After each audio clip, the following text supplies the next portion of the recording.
Muy buenos días. Vamos a empezar la primera mesa redonda de la mañana que se titula Los Parques Nacionales de España y el Patrimonio Mundial. Si ustedes recuerdan, ayer dijimos que España tiene un total de 46 sitios inscritos en la lista del Patrimonio Mundial, de los cuales 4 son naturales y 2 son mixtos, ¿no? Y entonces tengo la suerte de tener aquí en la mesa, ¿no?, a los directores de esos 4 parques españoles que son Patrimonio Mundial. También dijimos, o dije yo, no sé si les convencí, que la inscripción en la lista del Patrimonio Mundial no era un fin, no era el fin, sino que era, junto con el proceso de candidatura, el principio, es decir, el principio de un compromiso adquirido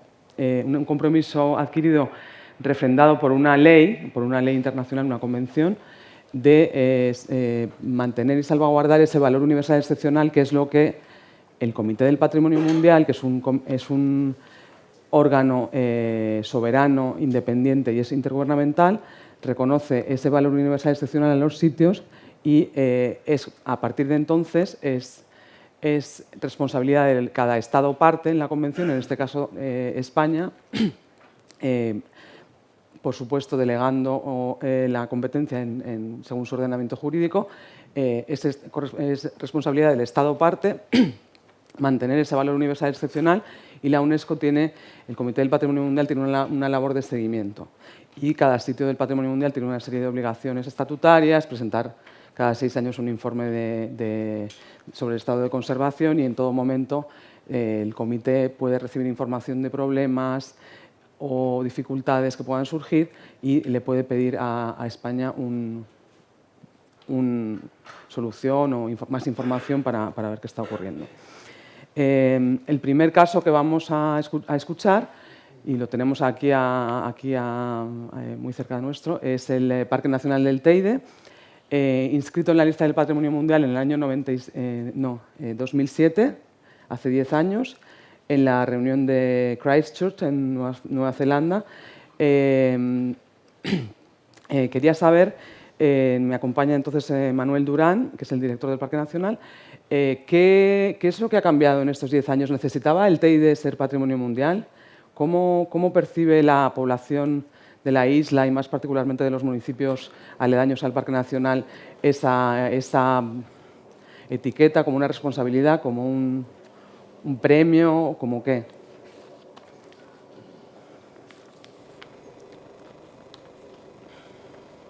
Sí, sí. Sí. ¿Se oye? Bueno, pues que un poco más tarde, si tenemos tiempo, pasaremos un poco, si me lo permites, un poco revista a los valores del parque, que fueron los que motivaron su declaración como Patrimonio Mundial. Sí que tengo que decir que todo el proceso de declaración y la declaración misma fueron un revulsivo, yo creo, muy importante para la sociedad, para toda la sociedad canaria y en especial la sociedad tinerfeña. El Teide es un símbolo de Canarias, pero especialmente de la isla de Tenerife, el padre Teide, y con todo lo que se convive a diario, al final no se le da demasiada importancia. Normalmente al padre o a la madre se la echa de menos cuando falta. Y la cotidianeidad pues hace que no valoremos tanto como se debiera lo que tenemos. Todo el proceso de inscripción que supuso una participación enorme de universidades, de sociedades, de asociaciones, de escuelas, de todo el ciclo educativo, de todas las instituciones, por supuesto, de todas las administraciones, desde la central, la autonómica, el Cabildo de Tenerife, pero casi todos los cabildos de Canarias, todos los municipios de la isla, etcétera, apoyaron unánimemente la propuesta. Hubo una enorme también respuesta por parte de ciudadanos particulares que se adhirieron se realizaron muchas reuniones, muchas mesas redondas que volvieron a poner sobre la mesa y de actualidad la importancia y los valores que tiene el Parque Nacional del Teide. Por eso digo que fue un revulsivo para la sociedad tinerfeña volver a darse cuenta o poner otra vez en primera línea de valores lo que significa el Parque Nacional del Teide. Y tras su declaración, no cabe duda que la primera reacción fue de un enorme orgullo y una gran responsabilidad, tanto por instituciones como por personas, al darse cuenta de que lo que tenemos aquí no es solamente un parque nacional o un símbolo de la isla, sino que es un símbolo de todo el mundo. Y eso comporta, por un lado, orgullo y, por otra parte, un compromiso y una responsabilidad para su conservación. Yo creo que eso es lo más importante de la declaración de la inscripción del Teide en la lista de Patrimonio Mundial. No cabe duda también que tener a la UNESCO detrás comporta un prestigio para la isla, para el Parque Nacional del Teide. Es una certificación que de un enorme prestigio a nivel mundial. Hay muchísimo turismo que se guía, o incluso exclusivamente, por lugares de patrimonio mundial. También no cabe la menor duda de que para la gestión es importante tener auditorías, por decirlo de alguna manera.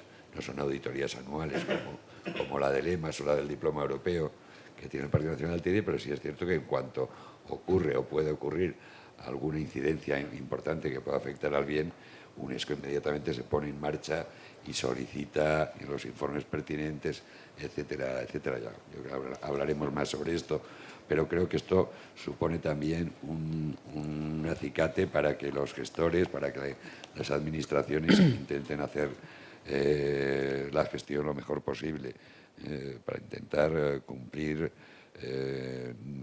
lo mejor posible con lo que marcan las normas, con lo que marca la conservación, y, como digo, no deja de ser una auditoría de alguna manera externa y además de un prestigio enorme como es la UNESCO. Pero resalto, yo creo que más importante que esta paraguas de UNESCO, que esta posible incremento que podemos discutir luego de un turismo especializado, yo creo que lo más importante que supuso para la inscripción del Teide en la lista de bienes de patrimonio mundial fue el enorme orgullo y el sentirse corresponsables en la conservación y en el cuidado del parque. Muy bien. Entonces, al lado tuyo tenemos Ángel Fernández, que es del Parque Nacional de Garajonay, en La Gomera, que es un parque inscrito en el 86, es decir, mucho antes del Teide. A lo mejor fue un modelo o, al ser el primer sitio del Patrimonio Mundial inscrito en Canarias, ustedes colaboraron o fueron consultados o hubo algún tipo de intercambio, porque aunque solamente sea por el tipo de proceso, hay cosas que ustedes podían a lo mejor explicar. Y después quería saber, el Parque Nacional, el ecosistema, si bien he leído bien la documentación de la candidatura y demás, es particularmente frágil, ¿no? Y entonces, el hecho de formar parte de la lista del Patrimonio Mundial les ayuda a ustedes a algo, a conseguir fondos para la conservación, a atraer apoyo científico de investigadores que trabajen en el parque, o lo tenían ya de antes, o hay también interés político en esa conservación. ¿Cómo utilizan, si puedo decir así, o si les sirve, a lo mejor no les sirve para nada, el hecho de formar parte de la lista del Patrimonio Mundial?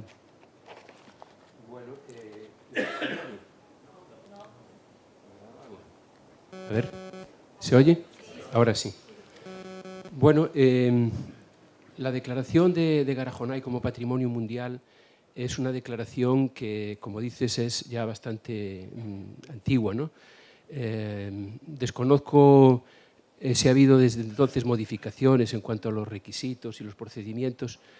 Lo que sí sé es que, bueno, yo soy heredero de una etapa anterior que llevó pues, mi compañero Isidoro Sánchez, que también está aquí, y que son los que movieron en aquel momento el expediente para la declaración de Patrimonio Mundial.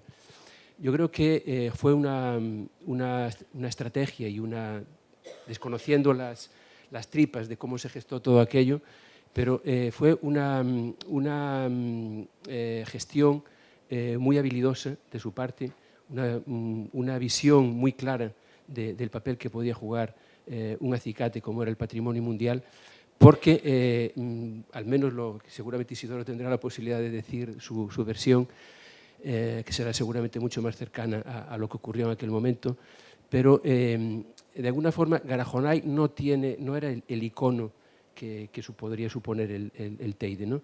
Entonces, no es esa figura, ese monumento que está tan presente en las islas, porque se ve incluso desde las otras islas, ¿no? Garajonay no tiene esa historia, ¿no?, precedente en una isla además que ha vivido pues, muy aislada, ¿no?, del resto, una isla pues, quizá con necesidades de autoestima, ¿no? Entonces, yo creo que esa jugada fue realmente muy habilidosa y muy notoria en un momento, además que era el momento de creación del Parque Nacional, que se creó en el año 81, o sea, se llevaba poca trayectoria, y era necesario un poco, al menos lo veo yo, esa jugada, vamos a decirle, esa forma de enfocar, ¿no?, el asunto. Por múltiples motivos, entiendo yo también.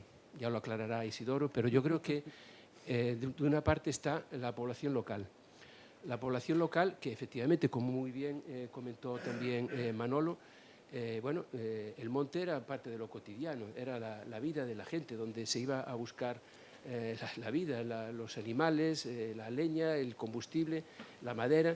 Eso, digamos, sí, da la idea de una necesidad, de que era un espacio muy necesario, muy vital para la vida en lo cotidiano, ¿no? Pero desde luego, y por tanto se le amaba, sin duda. Hay un reconocimiento sobre todo sobre el papel, por ejemplo, del agua, ¿no?, el papel que supone la isla, el monte como río de la isla, ¿no? Pero realmente no había, digamos, el conocimiento de la trascendencia que hay bajo el telón de fondo de la mancha forestal que tenemos en la isla. El telón de fondo es algo que es brutal en cuanto a lo que hay de intangible detrás, y es que es el carácter relítico de esta masa forestal, la conexión que existe con la historia de la vegetación en la Tierra, en la que hace millones de años, en todo el continente, no ya en Centro Europa, sino hasta la latitud de 60 grados, teníamos estos bosques similares, y que como consecuencia de los cambios, de los avatares de cambio climático, etcétera, pues desaparecieron. Y en toda Eurasia, en el continente de Eurasia, solamente han quedado parientes cercanos ahí en el sureste Entonces, esto es algo muy potente que desde el punto de vista universal de la humanidad es necesario resaltar, ¿no?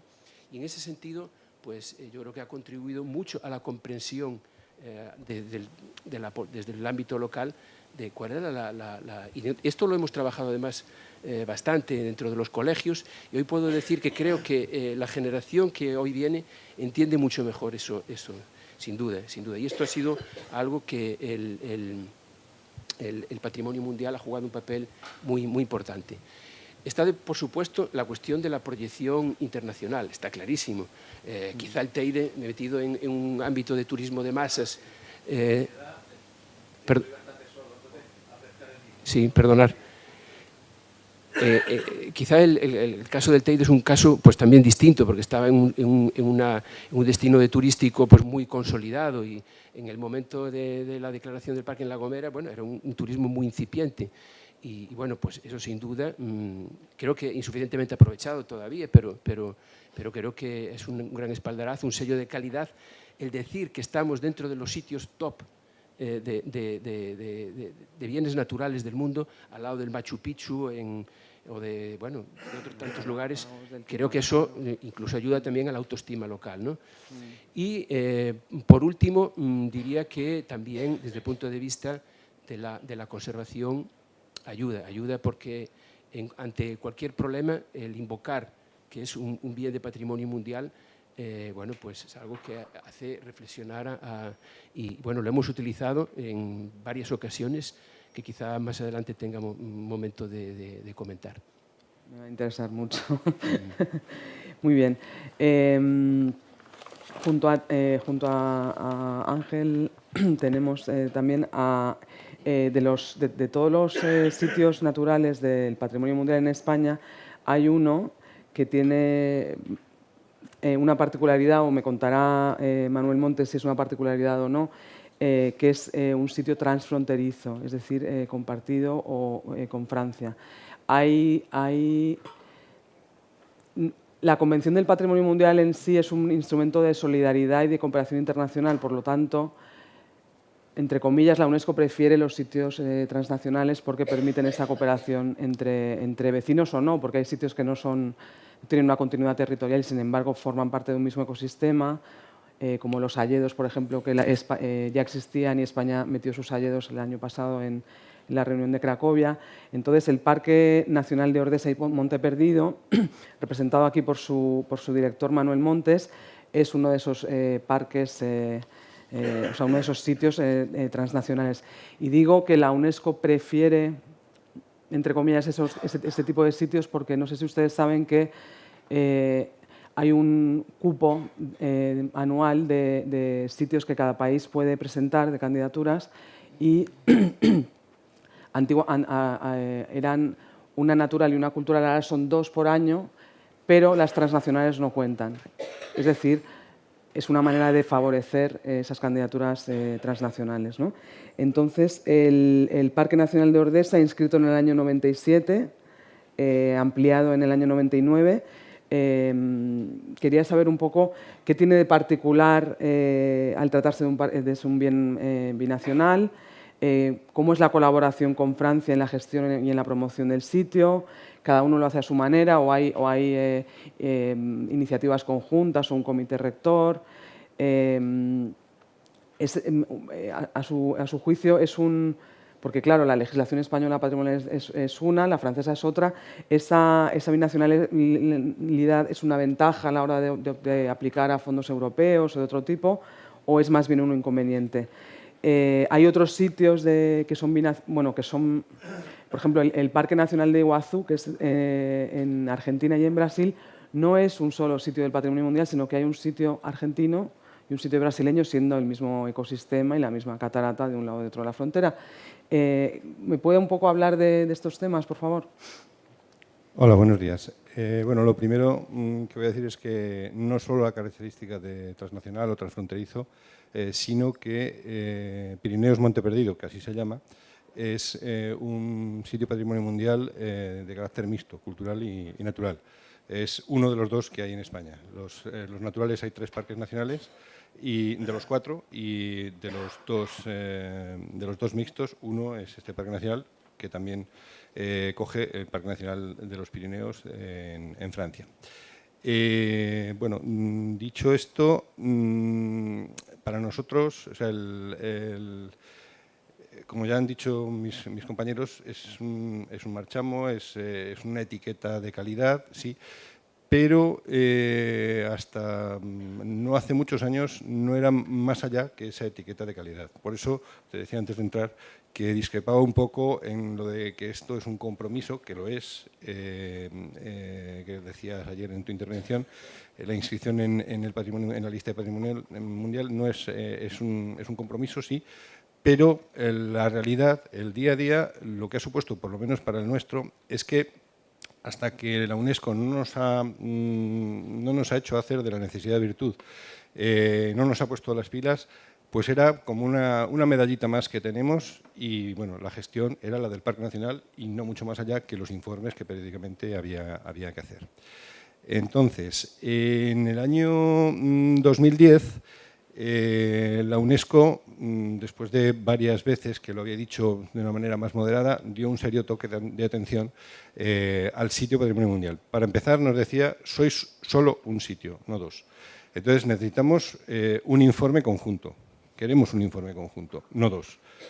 Hasta entonces, España presentaba el suyo, Francia presentaba el suyo y nos dieron de plazo 2 años para solventar eso y algunas otras cosas más.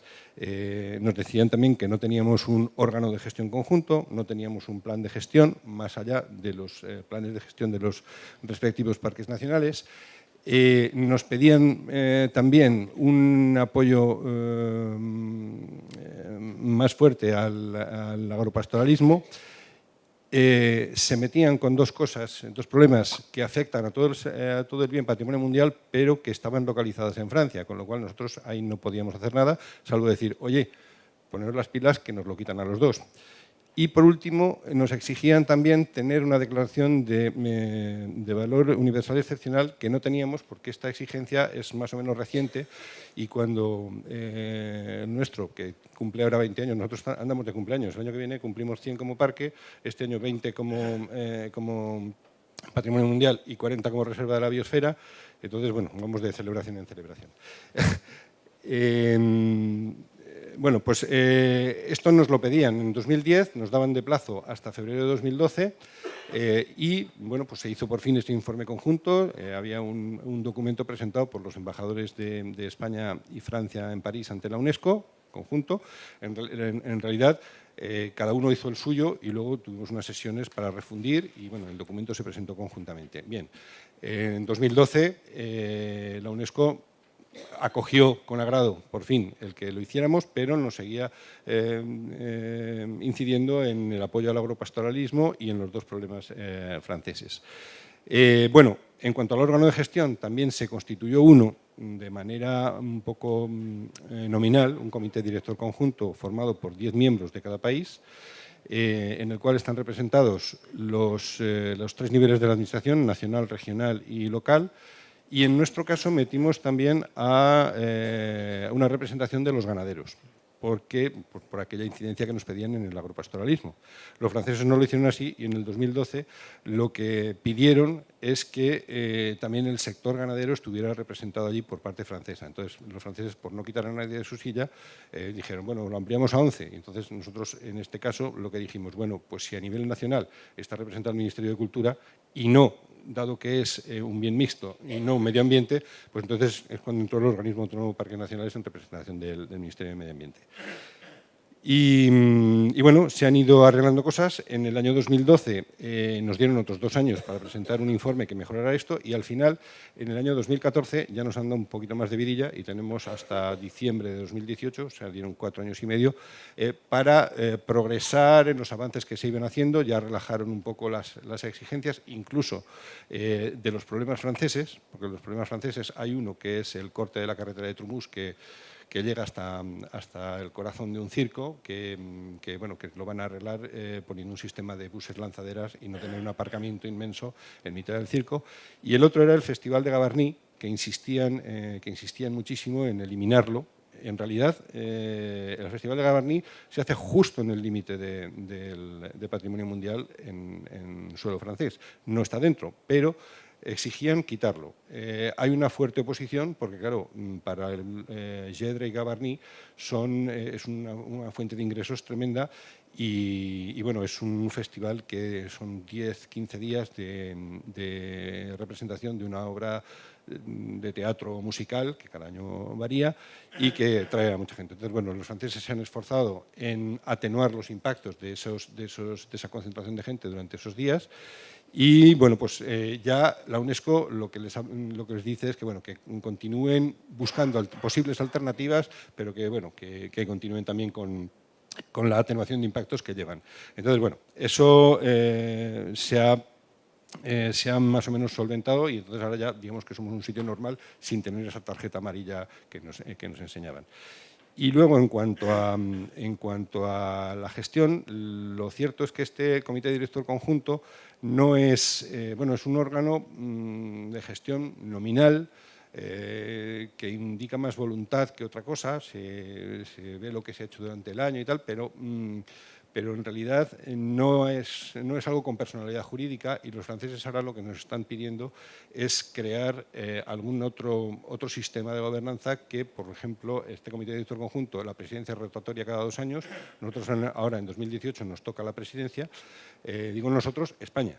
No quiere decir que sea nuestro departamento, como fue la vez anterior, o sea, que podría ser el de Cultura, podría ser el Estado, podría ser un ayuntamiento o la comarca, cualquiera de los miembros del comité. Entonces, ahora que nos viene la representación de nosotros, lo que sí me cae a mí es la secretaría. Y entonces, bueno, pues la propuesta francesa es que la secretaría se fije en una oficina única, que permanezca y no esté al albur de los bandazos de cada 2 años. También el Comité Director Conjunto está sometido a las elecciones, por ejemplo, en 2015 no se reunió porque tanto ellos como nosotros teníamos elecciones a los 3 niveles de la administración, entonces no hubo reuniones. Entonces es un poco operativo y se está en vías de a ver qué hacemos para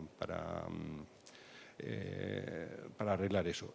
Y por último, en cuanto a vías de financiación, que si esto ayuda o no, bueno, pues hay unos Interreg que son los POCTEFAS. Los POCTEFAS son Programa Operativo de Cooperación Transfronteriza España, Francia, Andorra. Son unos proyectos que bueno, se presentan en concurrencia con otros. Al final se seleccionan unos y no otros. Y bueno, por ahí hemos tenido en el periodo 2011-2015 tuvimos un proyecto que se llamaba Pirineos Monte Perdido Patrimonio Mundial, terminó en el 15, en el 16 hemos vuelto a obtener otro, que como somos muy originales se llama Pirineos Monte Perdido Patrimonio Mundial 2, y claro, claro. Entonces, en eso, digamos que las líneas de actuación son, aparte de las exigidas de comunicación y de gestión, perdón, pues se orientan a temas de agropastoralismo, a turismo vinculado, digamos, turismo vinculado pues al senderismo, también con la ganadería extensiva, vincular ese turismo con ese uso. Y bueno, pues en eso estamos. De ahí es la única financiación que tenemos y de ahí también la preocupación francesa de que haya alguien que ejerza de jefe de filas. En el proyecto anterior fue la comarca de Sobrarbe, en España, y en esta ocasión es el nuevo ayuntamiento de Lledre-Gavarnie, porque bueno, que como Francia ha tenido una remodelación en su administración de fusión de regiones y municipios, lo que antes era una mancomunidad de 2 municipios ahora es un municipio único. Y bueno, entonces, bueno, pues el jefe de filas ahora va a ser él. Y bueno, si eso luego me extenderé más, que no sé si ahora me he extendido ya demasiado. Y bueno, quería haber puesto unas imágenes sobre pero vamos, que lo dejo para después, ¿sí?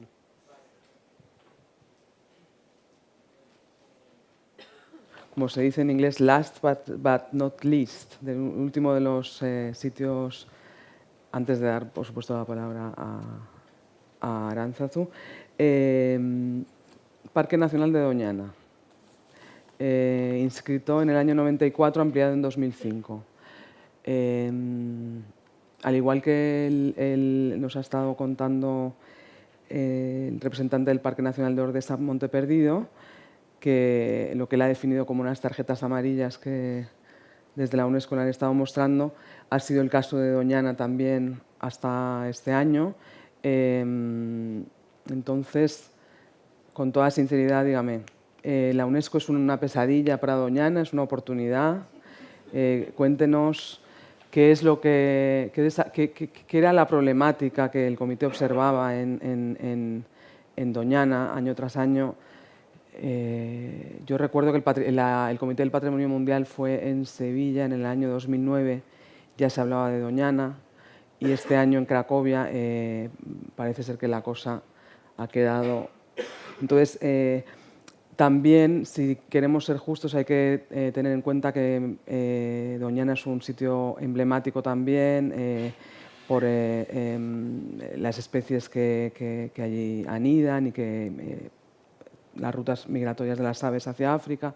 Hay otros sitios en la costa africana que son una continuidad de ese mismo movimiento.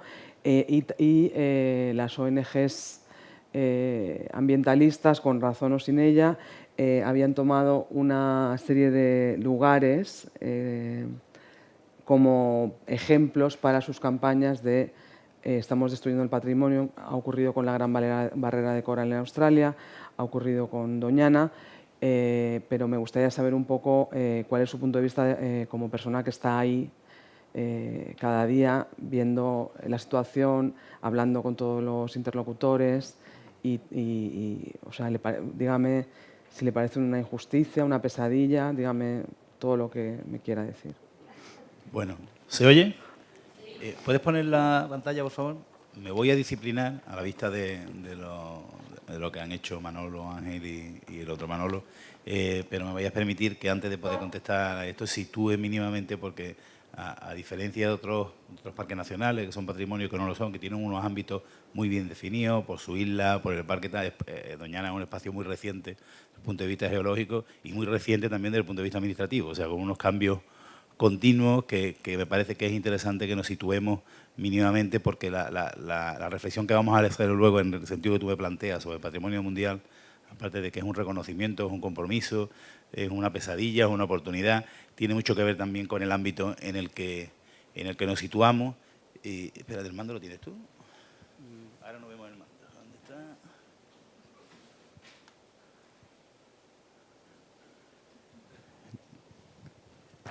De todo modo, como digo, me voy a disciplinar y no asustaros que no voy a ver la presentación entera. Solamente ya he integrado aquí, que como me pedía Lucía en un correo, Doñana es una pesadilla, o sea, el patrimonio es una pesadilla o es una oportunidad, pero sí quería que viésemos mínimamente la evolución de un espacio. Claro, no estamos hablando de las ampliaciones que tenemos costumbre en otros parques nacionales, que nos han producido una ampliación, 2 ampliaciones en un periodo relativamente reciente, porque la concepción de lo que es Doñana ha cambiado sustancialmente en los últimos 40 años, ¿no? Los últimos, ya vamos para 50 del Parque Nacional.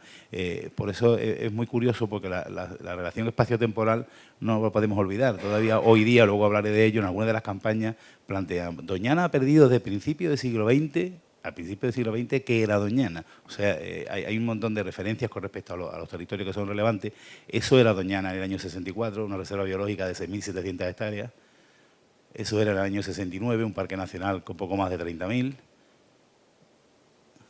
Eso era el año 78, un parque nacional que ya pasaba de las 50.000 hectáreas.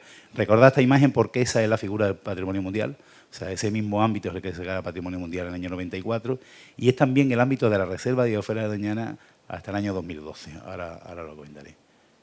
Eso es la creación del Parque Natural en el año 89, que se superpone a algunas zonas de protección y de preparque del antiguo del Parque Nacional, pero añade otras. Y ese es el ámbito de los espacios naturales protegidos en Doñana en la actualidad. De modo que de unas 6.700 hectáreas iniciales de la reserva, 30.000 del primer parque nacional, 50.000 del segundo parque nacional, del 78, estamos ahora mismo en un ámbito, después de la última ampliación terrestre del parque natural, de unas 128.000 hectáreas entre el parque nacional y el parque natural. Bueno, este es el ámbito de la reserva de biosfera actual. Fijaros, el que os he dicho antes del año 78, la reserva de biosfera, como comentaré ahora, lo teníamos, como decía antes Lucía, como otro reconocimiento, pero evidentemente no cumplíamos los estándares del propio programa MAP, porque teníamos mucho verde y poco marrón, no había actividad económica, no estaba el lugar donde se desarrolla la vida de los ciudadanos, y en el año 2012, después de un proceso amplio, se amplió esta reserva de biosfera y se zonificó de una manera distinta, de modo que ahora el Parque Nacional es la zona núcleo de la reserva, el Parque Natural es la zona tampón de la reserva, y la totalidad del término municipal de aquellos municipios que, siendo área de influencia socioeconómica, han querido, lo han manifestado y lo han acordado en pleno, está íntegra en la zona de transición. Bueno, no voy a entrar en las redes, parques nacionales, redes espacios naturales, ni voy a entrar, vamos a pasar de esto. Pero sí me parece importante en la evolución que hemos narrado, es que en el año 2006 se produce el traspaso de funciones del Estado a la comunidad autónoma. Eso, a diferencia de otros parques nacionales, no supone solo que la gestión y el personal se traspasa a la comunidad, sino que pasan a gestionarse de manera conjunta los 2 espacios protegidos existentes, el Parque Nacional y el Parque Natural. De modo que mi compañero Javier Sánchez, que está ahí sentado, y yo, en el caso de Doñana, somos directores del Parque Nacional y del Parque Natural. Y los equipos son conjuntos y se funciona de manera coordinada. Eso no significa, como han manifestado algunos, que se hayan diluido las realidades jurídicas. El Parque Nacional es el Parque Nacional y el Parque Natural es el Parque Natural. Tienen un régimen jurídico distinto, una zonificación distinta de los instrumentos de planificación, pero la gestión es conjunta. Bueno, voy a pasarme esto. voy a centrarme en esto un poco por darle la razón en parte a Lucía, y yo creo que lo hemos manifestado todo, ¿no? Como en el primer momento de la creación de las distintos reconocimientos y figuras internacionales, todas se acumulan, como si todas fueran del mismo tipo, todas se colocan en la lista y quizás reflexionamos poco en su momento, una vez que han pasado los procesos de candidatura. Manolo lo tiene más reciente y por tanto está más vivo, pero los que son más antiguos acaban siendo algo que tienes ahí, ¿no? en el medallero, ¿no? Parece, pero sin que hagamos una consideración, yo creo, la llevamos haciendo algunos años, muy profunda sobre el carácter de cada una de las figuras, distinguiendo claramente que es un reconocimiento de que es una figura que obliga a determinados aspectos desde el punto de vista de la gestión, de la planificación, etcétera, ¿no? Aquí no se ve, pero bueno, ya os he estado manifestando antes, Reserva Biosfera del año 80, Ramsar desde el 81, Diploma Europeo también del 85, aunque luego con distintas renovaciones, la última en 2010, que tenemos hasta el 2020, CEPA, Patrimonio Mundial, Ampliación, como tú has dicho, en 2005, lugar de importancia, CEC, y desde el año 2015, junto con los compañeros de Sierra Nevada, estamos incluidos en la Green List, en la iniciativa esta de UICN, de las listas verdes, ¿no? Bien, esto, como decía, es importante. Nosotros hemos hecho una reflexión profunda porque algunas de estas figuras tienen un carácter de compromiso importante desde el punto de vista internacional, que veremos ahora en Patrimonio Mundial. Otras, como Manolo, ¿no? que aunque la Reserva Biosfera existía hace mucho, pero se está revitalizando ahora, a nosotros nos ocurre un poco igual. La Reserva era el ámbito del Parque Nacional y cumplíamos los requisitos de los informes y punto, ¿no? Ahora tenemos un reto de trabajo mucho más profundo, pero nos parece que la Reserva es la figura que puede posibilitar la articulación territorial, ¿no? de las relaciones con los municipios, con la actividad económica en el entorno. Eso es una herramienta importante para la articulación territorial, ¿no? Además de cumplir los requisitos del programa MAP. Sin embargo, Patrimonio Mundial, como tú bien dices, es un compromiso. Paso ahora, bueno, esto es un poco el marco, recordar la imagen primera de la Doñana del año 64, esto es nuestro marco de referencia ahora, ¿no? El verde oscuro es nacional, natural, la zona de transición de la reserva, pero es que hay otro ámbito en torno, y que incluso es mayor que el ámbito de la zona de la reserva, que está integrado en un plan de ordenación territorial, de la política de ordenación del territorio, y que está vinculado también a la conservación de los espacios, ¿no? A ver. Se ha quedado, ¿verdad? Ya. Bueno, yo no quiero enredarme con esto, pero sí quería decir que Doñana es patrimonio del año 94. Había recogido en el texto ahí, aunque se ve poco, bueno, pero el motivo de su inclusión es porque era un ejemplo excepcional de un gran humedal mediterráneo. Destacaban las zonas de humedal, el pantano, las zonas litorales, las playas, las dunas. Esto lo pongo solamente porque en la valoración luego y la reflexión sobre el análisis de qué ocurre en Doñana, si está en riesgo su consideración como patrimonio, a veces se nos olvida el conocimiento de la propia convención, de cuáles son las razones por las que se incluyó Doñana en la lista de Patrimonio Mundial, y también cuáles son los criterios con los que se cumplían, ¿no? Me parece importante porque yo voy a empezar... bueno, vamos a pasar de esto y os voy a dejar tranquilo de las pantallas. Vamos a... Bien. Digo esto porque tú me dices, Doñana ¿el Patrimonio Mundial es una pesadilla o es una oportunidad? Yo te empiezo diciendo que es una oportunidad. En cualquier caso, es una oportunidad, ¿no? Y también tengo claro que es un compromiso. Me parece que es importante que no consideremos que es una medallita, que nos lo creamos. Comparto con los aquí presentes que a veces a los gestores nos ha venido muy bien los toques de atención de UNESCO para determinados aspectos de la gestión y para que a todas las administraciones implicadas no se les pase cuáles son nuestros compromisos. Pero sí tengo que decir que a diferencia de muchas de las presiones que tenéis en otros parques y que ayer hablábamos en la mesa de por la tarde, que están situadas claramente algunas de ellas dentro del Parque Nacional, en Doñana la regulación del propio espacio hace que tengamos muy poca presión en el interior del Parque Nacional. O sea, los problemas de Doñana han estado siempre situados fuera de Doñana y ahora más que nunca. Y además en un fuera que cada vez está más lejos, porque la referencia de esa Doñana de 64, la de 78 y la de ahora no es lo mismo. De modo que hoy día cualquier actuación de cualquier proyecto, pensad que estamos en un fondo de un estuario, que esté situado a 90 kilómetros de distancia de aquello que ya está mucho más lejos de lo que estaba al principio, se entiende como un posible riesgo que hay que analizar, que hay que evaluar y que hay que mirar, ¿no? Respecto a esto, el histórico de nuestra relación con Patrimonio Mundial o con UNESCO, en el año 94, como bien sabéis, se incluye en la lista. Hay un hito, los antecedentes, que es el año 98, que es el accidente minero en Alcoya, y que es la primera vez que después de su inclusión en la lista en patrimonio, UNESCO dice, oye, ¿qué pasa aquí? Fue un tema muy sonado, se produce fuera del espacio, pero llega incluso a un límite del Parque Nacional. Y a partir de ahí se producen varias misiones sucesivas, en el año 98, 99, 2001, 2004, centradas en el análisis de qué se estaba haciendo con el problema del vertido, de cómo se había funcionado para restaurar ese espacio, etc. Una vez que acaba ese proceso, nuestras relaciones con UNESCO pasan a ser de la normalidad de la que hablábamos antes, que se te llega a olvidar, ¿no? Que ya aquello funcionaba como la seda, hasta que, curiosamente, en el año 2010, no fue en Sevilla, bueno, siempre se habla de Doñana, pero realmente fue en el año 2010, creo que en Brasilia, o en 2010 fue en Brasilia o 2011, bueno, fue en Brasilia, llegan una serie de denuncias de organizaciones conservacionistas. Curiosamente, el mayor número de ellas, de organizaciones conservacionistas no vinculadas a Doñana, con una batería de asuntos muy, muy diversos, y de allí surge la idea de una misión en el año 2011. De modo que tenemos en el periodo más reciente 2 misiones, una en el año 2011, que fue además conjunta, UICN, UNESCO y RANSAR, y una en el año 2015.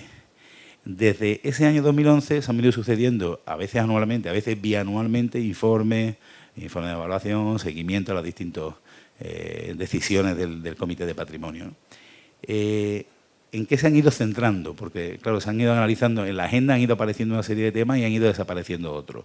Una gran parte de las cuestiones que se planteaban como denuncia en Brasilia se cayeron por su propio peso, y al final ni la propia misión los dio por... estamos hablando de la situación del lince o de la situación...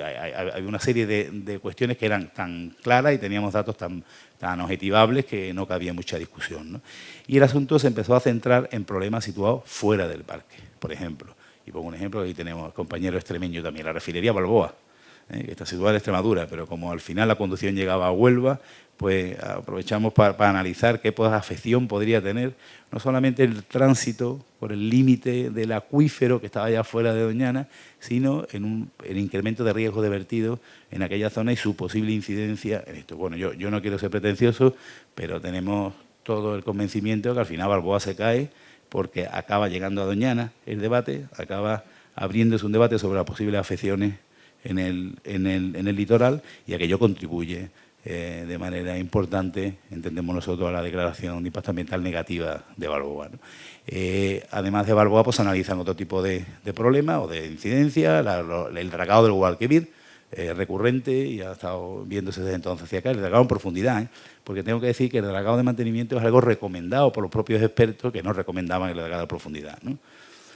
El dragado en profundidad es un debate muy, muy amplio, en el que hemos participado todas las administraciones. En el parque manifestamos nuestro absoluto respeto por las determinaciones de la Comisión Científica, y así lo manifestamos en todo momento, pero claro, con UNESCO se relaciona al Reino de España, y teníamos que ponernos de acuerdo en cuál es la posición del Reino de España, que es órgano gestor, ministerio, el ministerio además que tiene que, cultura, aparte que sea interlocutor, pues tenemos que coordinarnos con UAPN, con el resto del ministerio, con la gente de evaluación ambiental, con Fomento, Puertos del Estado, y en fin, ha sido un proceso muy, muy, muy largo, que aunque se manifestaba desde el punto de vista desde el Reino de España que no se había ejecutado el proyecto, y que se ejecutaría en todo caso cumpliendo las determinaciones de la Comisión, en ese sentido la UNESCO sí fue muy categórica y ni siquiera planteó los objetivos que había dicho la propia Comisión Científica, y se nos fue más allá. Dice, no, renuncie usted a esto para siempre. Y como ahí no había una manifestación así de contundente, entre otras cosas porque administrativamente era complicado que fuese así de contundente,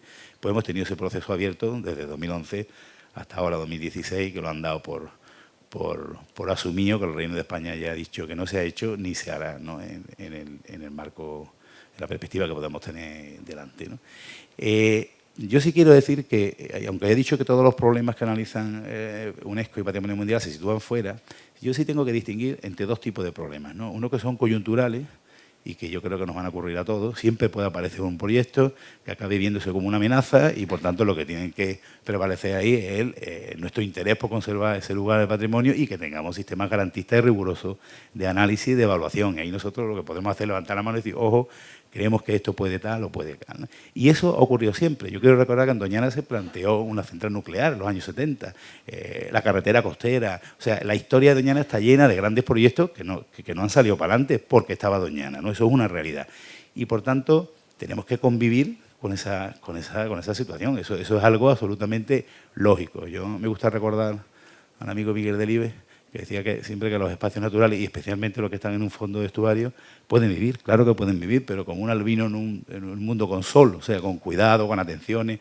Y esa es nuestra realidad, que estamos en un mundo en el que hay muchas más intervenciones que no son solo las nuestras, sin entrar en otras valoraciones tipo cambio global, etcétera, que claramente nuestra capacidad de acción sobre muchas de las cuestiones son muy limitadas, ¿no? Pero digo que una gran parte de los problemas que se analizan en UNESCO son coyunturales, aparecen, desaparecen, y hay un solo problema que yo entiendo que es estructural en Doñana, que es el agua. O sea, el asunto del agua sí que es un debate que no es dragado sí, dragado no, sino el asunto del agua es el resultado de distintas políticas públicas. A mí sí me gusta hacer esta reflexión para todo el mundo. No es un problema de que ahora tengamos unos desalmados que están robando el agua. Por eso a mí no me gusta la campaña de la imagen del robo del agua, que están robando el agua al Parque Nacional. No, es que el Parque Nacional se declara en el 69 a la vez que se estaba declarando de interés público la zona del Plan Montemarisma a raíz de un proyecto de la FAO y a instancias públicas y que mete a un montón de colonos a regar con agua subterránea. Es que eso es una política pública también. Y a la vez que el Estado estaba declarando de interés general la urbanización de todo el litoral, de todo ese litoral que ahora lo vemos como un competidor de esa política de conservación. O sea, la confluencia de esas tres políticas llevaban irremediablemente a un conflicto de uso, especialmente con el uso del agua. Eso no quiere decir que yo intente justificar cuál es la situación de hoy, pero me parece que es importante mirar las cuestiones con perspectiva, ¿no? Ese plan de regadío tiene unas 40 y tantas mil hectáreas. Se ha quedado, ahora mismo estamos discutiendo si son 8 o 9, pero en su origen eran 40 y tantas mil hectáreas. En los años 90 se han retirado hectáreas de cultivo y es cierto que es el problema más acuciante. Pero nosotros sí decimos siempre que en Doñana es muy importante distinguir las aguas superficiales de las subterráneas. Las superficiales funcionan prácticamente independientes. En la naturaleza nunca se puede decir independiente porque hay una cierta relación con el tiempo, con el retardo de la incorporación de las aguas de los cauces, pero la marisma funciona con una cierta independencia del agua subterránea y se inunda cuando llueve y no se inunda cuando no llueve. Y en el año 2010 estaba una inundación preciosa, incluso sobre inunda, y teníamos el mismo problema de acuíferos fuera. Nosotros lo que decimos es que las aguas superficiales en los últimos, desde la creación, desde la inclusión en la lista y hasta hoy, han mejorado sustancialmente con las obras de 2005, con la recuperación de marismas transformadas hacia naturales, y en las aguas subterráneas aún no hay una incidencia en los hábitats, en las especies, en la flora, al menos no la tenemos constatada y así se sabe de todos los procesos de seguimiento que tenemos, pero sí tenemos clarísimo que si no se actúa, la va a haber. Esa es la clave. Ahora, la reflexión con respecto a lo que tú planteabas el otro día en tu intervención con la lista en peligro. Partamos de la base de que yo entiendo que esto es un compromiso, que nos viene bien que todos sepamos que es un compromiso, que tenemos que ser rigurosos con la aplicación de la Convención y con las directrices prácticas, pero sí me parece importante que desmontemos otras cuestiones que están en el ambiente, un ambiente que tú has dicho ahora mismo, Doñana es quizá más mediática y por tanto es más fácilmente que se pueda elegir como un elemento para una campaña internacional. A mí me sorprendía que en la campaña internacional de WWF sobre lugares en peligro, el único que no estaba en peligro era Doñana. O sea, el único lugar que incluyen en la campaña que no estaba en peligro es Doñana. Yo tengo mi visión, pero parecerá que soy poco respetuoso si la doy, pero es que con Doñana nos situábamos en la foto y no estábamos en la foto antes. Bueno, parece una valoración muy simple, pero desde el punto de vista de la contradicción que supone con el resto, me parece que es razonable. Lo que quiero decir es que al final uno analiza los casos en los que UNESCO incluye lugares en la lista en peligro, ¿no? Y empieza a mirar sitios devastados, incendios, problemas serios de contaminación, pérdida de hábitat de una manera importante, y claro, nosotros lo que decimos, bueno, me parece rocambolesco, con perdón, que estemos planteándonos siquiera la posibilidad de incluir la lista en peligro en Doñana, cuando nuestros análisis son en hábitat, esas son las pantallas que no voy a poner, en calidad de los hábitats, en flora amenazada, en la presencia de aves, en la singularidad o la relevancia para el movimiento de las aves, en los censos de invernantes, en la reproductora, en el lince, en la imperial, en ninguno de los parámetros objetivables hemos tenido merma desde el año 94 hasta hoy y sin embargo hay algunos que había unos avances significativos. Por tanto, nos parece un poco curioso cuando analizamos, por ejemplo, el caso de Everglades, ¿no? Entra a la lista los Everglades en Florida, entra la segunda vez en la lista Sí, voluntariamente, pero porque se ve incapaz de abordar un problema que tiene, porque la cabecera de su... O sea, ahora han instalado posterior de visita... ¿Hay fondos para resolver esos problemas? Pero a eso es lo que quería ir. Pero allí hay una pérdida clara, ya evidente, desde su inclusión en la lista hasta ese momento, de superficie, y esto no digo que no tengamos problemas Galápagos de nutrientes. ingresó en peligro voluntariamente para Sí, erradicar claro. unas especies Es que invasivas, las erradicaron y volvieron a la lista. Claro, o sea, lo que pero nosotros queremos comunicar es que la lista en peligro no es un castigo, Sí, señores. yo lo tengo claro, pero a eso quiero llegar. En Florida, en Everglades, había habido una pérdida sustancial de calidad, de hábitat, de número de aves, de especies, en el periodo en que estaba dentro de la lista en peligro. Eso no es nuestro caso.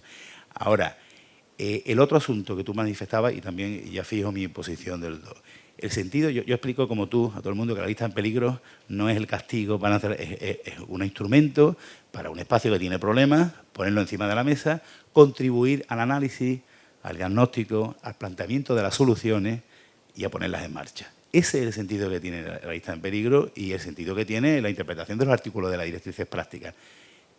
Mi pregunta es, ¿qué sentido tiene cuando estamos en un lugar que está, no voy a decir sobreinvestigado, que se va a interpretar mal, pero que tiene 70, 80 proyectos de investigación años vivos, un análisis más continuo sobre la realidad de su acuífero que posiblemente cualquier otro acuífero del país? Está muy bien, en el diagnóstico hay un acuerdo bastante importante desde el punto de vista científico, técnico.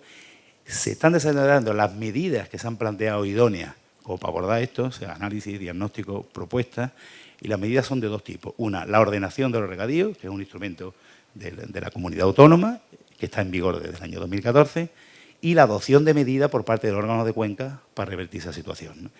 En esos dos paquetes de programa hay una serie de medidas, una serie de plazos y se están ejecutando. Ojo, estoy hablando de intervenciones que no son en absoluto mi competencia, que se sitúan fuera, pero es claramente demostrable que la situación no es peor que la 2014 y además se están abordando iniciativas muy potentes. Os pongo un solo ejemplo. El órgano de Cuenca, Confederación Hidrográfica del Guadalquivir, ha adquirido una finca que solo esa finca tiene 7 hectómetros cúbicos de lecho de agua para integrarla en el balance.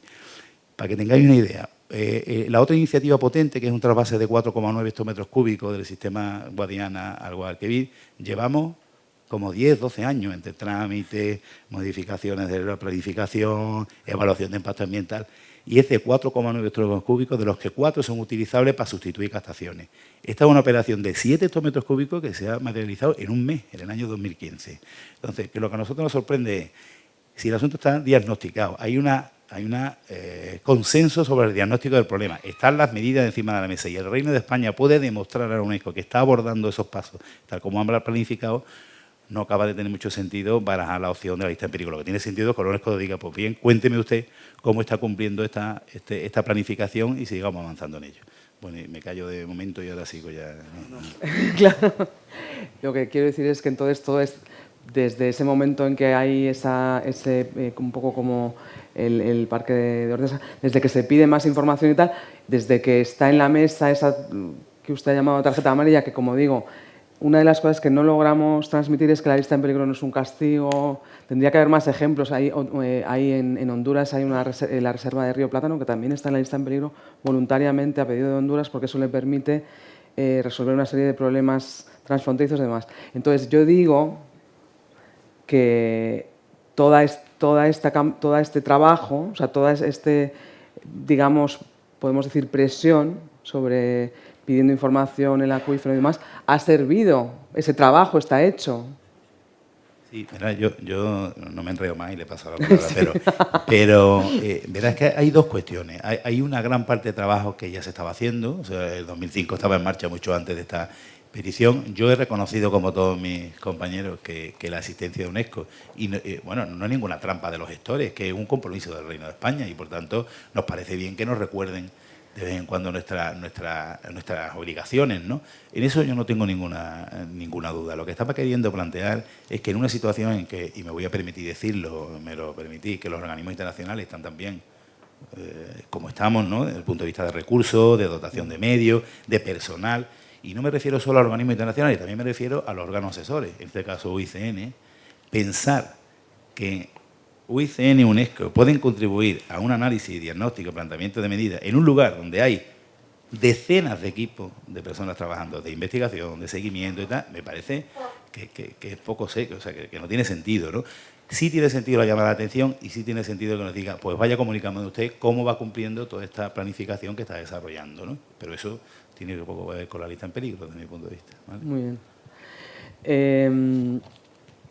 Pasamos por último la palabra en esta primera ronda de intervenciones a Aránzazu Gutiérrez, inspectora general de Patrimonio del Gobierno de Canarias. O sea que, si entiendo bien, usted inspecciona el trabajo de estos caballeros o la gestión de los sitios. Canarias, hemos hablado en relación con el patrimonio mundial, hemos hablado mucho de Garajonay y del Teide. Tiene un sitio cultural también, que es San Cristóbal de la Laguna, que, si no entiendo mal, está bastante cerca de aquí, camino al aeropuerto, ¿no? Y tiene La Gomera, el Silvo Gomero, que es un patrimonio inmaterial que primero formó parte de una cosa que se llamaba Obras Maestras del Patrimonio Inmaterial de la Humanidad, es decir, una especie de lista de tradiciones culturales,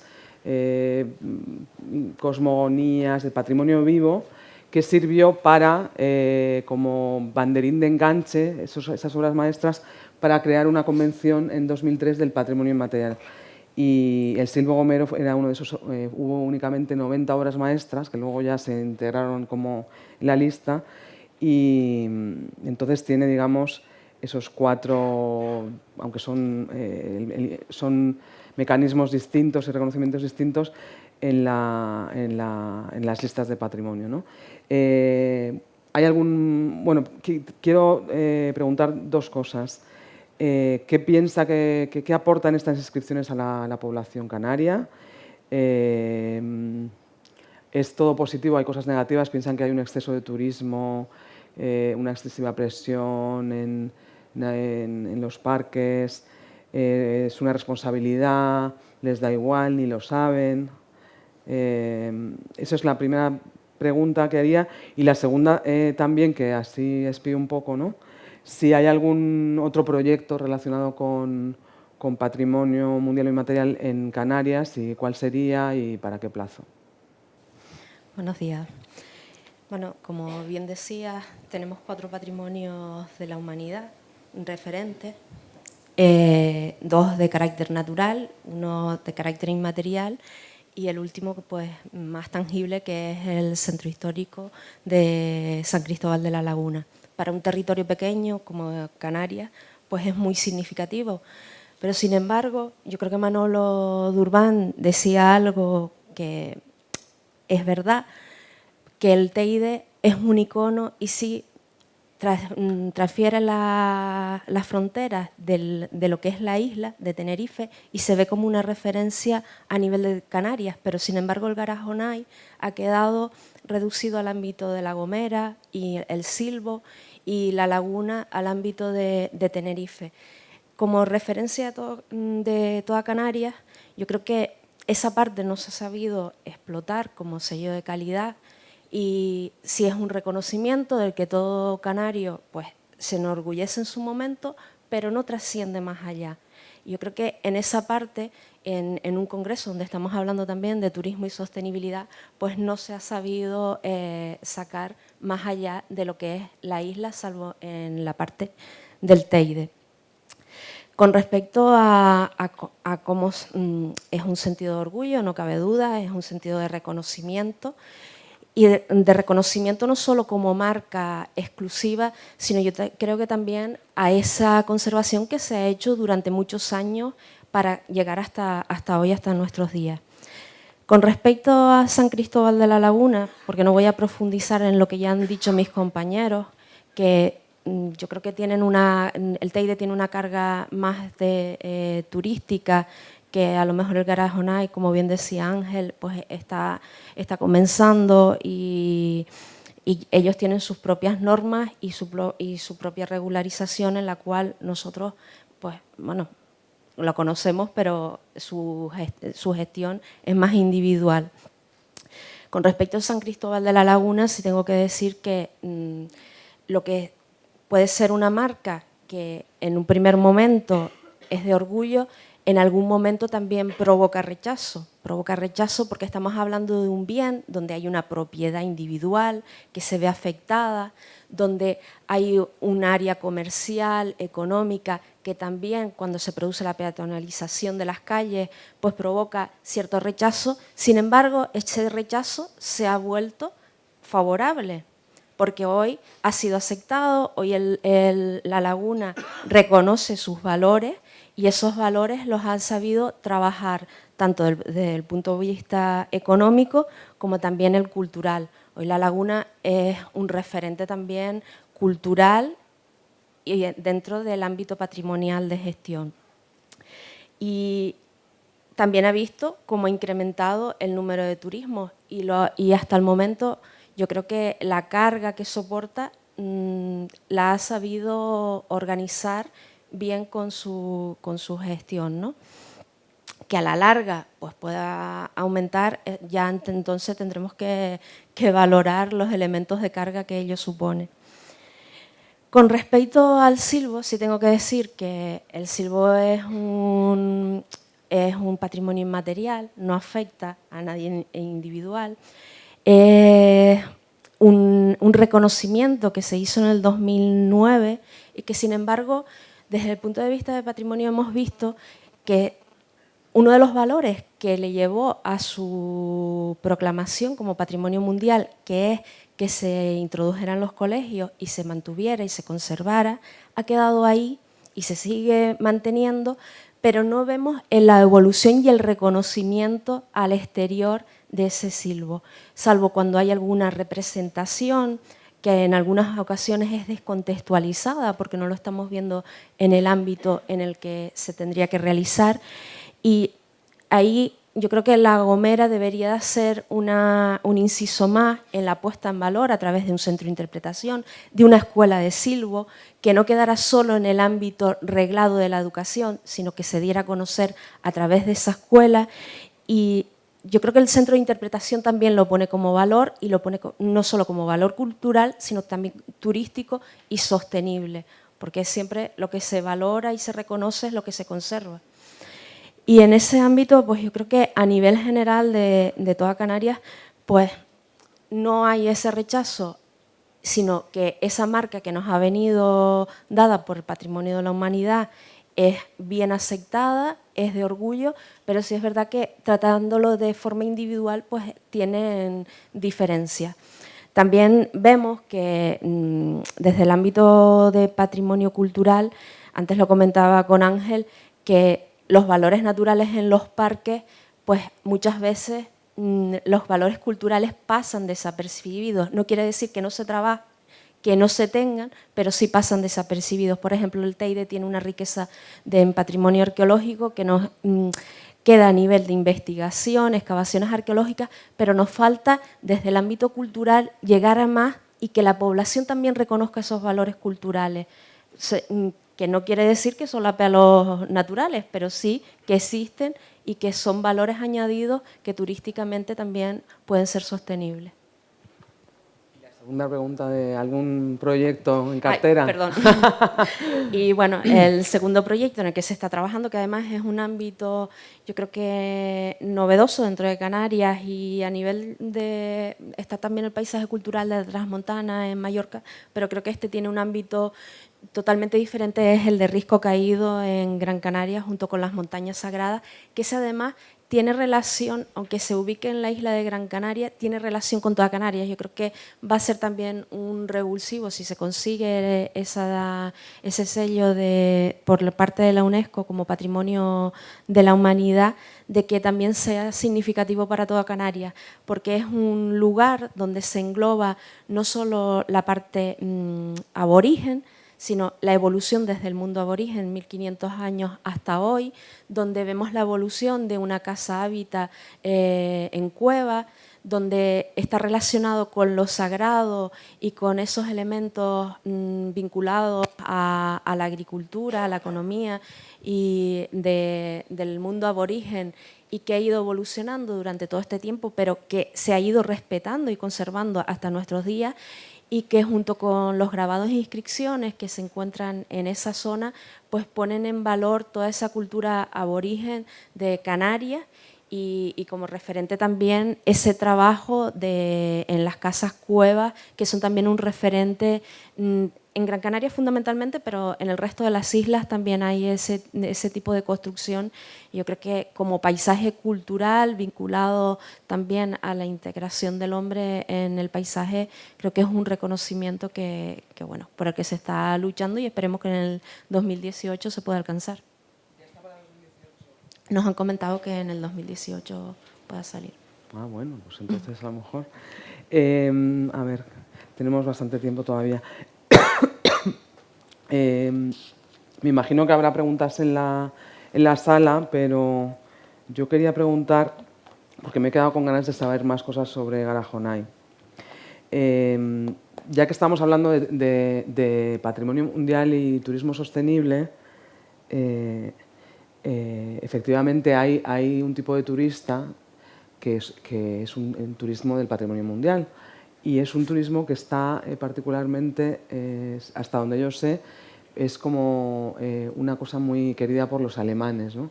También, por lo que veo y sé, hay bastantes alemanes que vienen a Canarias. Para ese tipo de turista, ¿hay algún ¿hay algún tipo de visita que se les proponga de Garajonay o de Teide, incluso o hay visitas guiadas? ¿Hay algún tipo de actividad que pueda satisfacer a ese tipo de turista más especializado o no? Bueno, yo creo que lo que planteas es una de las preguntas ¿Se oye? Sí. Es una de las preguntas más interesantes que se puede hacer en este foro porque da pie a tratar muchas cosas, ¿no? Muchas cosas que me parecen claves, ¿no? El asunto de lo que puede aportar el patrimonio mundial respecto a productos especializados, ¿no? Evidentemente ahí existe una gran deficiencia en las posibilidades respecto a las posibilidades que hay, ¿no? Pero esto no deriva tanto de la... esto deriva en realidad de un problema de fondo, que tiene mucho que ver con todas las cosas del turismo y también en la cuestión de la conservación y está muy enlazado con los problemas que tú planteabas de Doñana, que bueno, los problemas al final vienen de fuera, ¿no? Entonces, realmente el funcionamiento, y esto es una cuestión filosófica, ¿no? Realmente las islas de naturaleza, que son parques nacionales, así funciona, tenemos unos reglamentos, unas fórmulas que protegen un espacio determinado, pero que muchas veces entran en grave contradicción con todo lo que hay alrededor. Ese es uno de los grandes problemas que tenemos para conservar nuestros... También están dentro del mundo del turismo, que es el foro en el que estamos aquí, no lo olvidemos. Entonces, la cuestión es cómo se mueve el turismo y qué armas tenemos los parques nacionales para proyectarnos hacia... Bueno, el negocio del turismo es un negocio, se habló aquí, bueno, potentísimo, mundial, en el que los espacios protegidos tenemos unas armas determinadas, pero muy insuficientes. O sea, podemos regular determinadas cosas, pero realmente los motores de muchas cosas que nos crean problemas, no tenemos armas para ello. Y bueno, esa es una de las grandes claves, ¿no? ¿Cómo funciona el turismo en La Gomera? Bueno, pues el turismo en La Gomera tenemos dos tipos de turismo. El turismo de masas, que nos viene de Tenerife, el turismo de un día, que, bueno, ¿cómo se le mete mano ahí a este tipo de... Esto funciona con unas claves de negocio turístico muy agresivo, turismo de masas, cómo se va a minimizar costes. Es muy difícil integrar esto dentro de un esquema de desarrollo sostenible. Con un elemento adicional, además, y es la cuestión de qué reporta realmente al ámbito local, porque estábamos hablando de que, bueno, las claves, o sea, lo que de forma muy gráfica planteaba el alcalde de esta villa, ¿no? Bueno, nos vienen o sea, husmean, nos suelen y a veces nos cagan y bueno, pues realmente nos utilizan, pero es que desde el ámbito de los espacios protegidos es muy difícil abordar este tipo de situaciones. Y yo sí he hecho en falta una conexión mucho más profunda entre la administración turística y la administración de la conservación. O sea, hay que crear puentes y hay que reforzar muchísimo más ese papel, porque los problemas de gestión de ese tipo de turismo no se pueden abordar desde el punto de vista de los espacios protegidos, como muchísimos otros problemas que tenemos también de conservación. Entonces, ahí está la cuestión, por ejemplo, de la financiación que se planteaba también en la mesa de los alcaldes, ¿no? Estamos aportando servicios ambientales. Somos realmente la base en la que se asienta en buena parte, aparte del clima, por supuesto. ¿Cuál es la imagen que proyecta Canarias hacia el exterior? Oye, son las figuras del Parque Nacional del Teide, de Garajonay. Fíjense ustedes lo que hay en el metro de Madrid, un metro que tiene una estación con todos los paneles sobre la laurisilva, ¿no? Se proyecta eso, no se proyecta otras cosas. Entonces, vamos a tratar con mimo y no estar mendigando realmente este sector. O sea, lo que tenemos que procurar, entiendo yo, desde mi punto de vista, es activar realmente la generación los flujos económicos que genera el turismo, realmente que aporten un poco no ya a los espacios protegidos, sino a ese 50% de un mundo rural que se nos va y que nos genera ese abandono.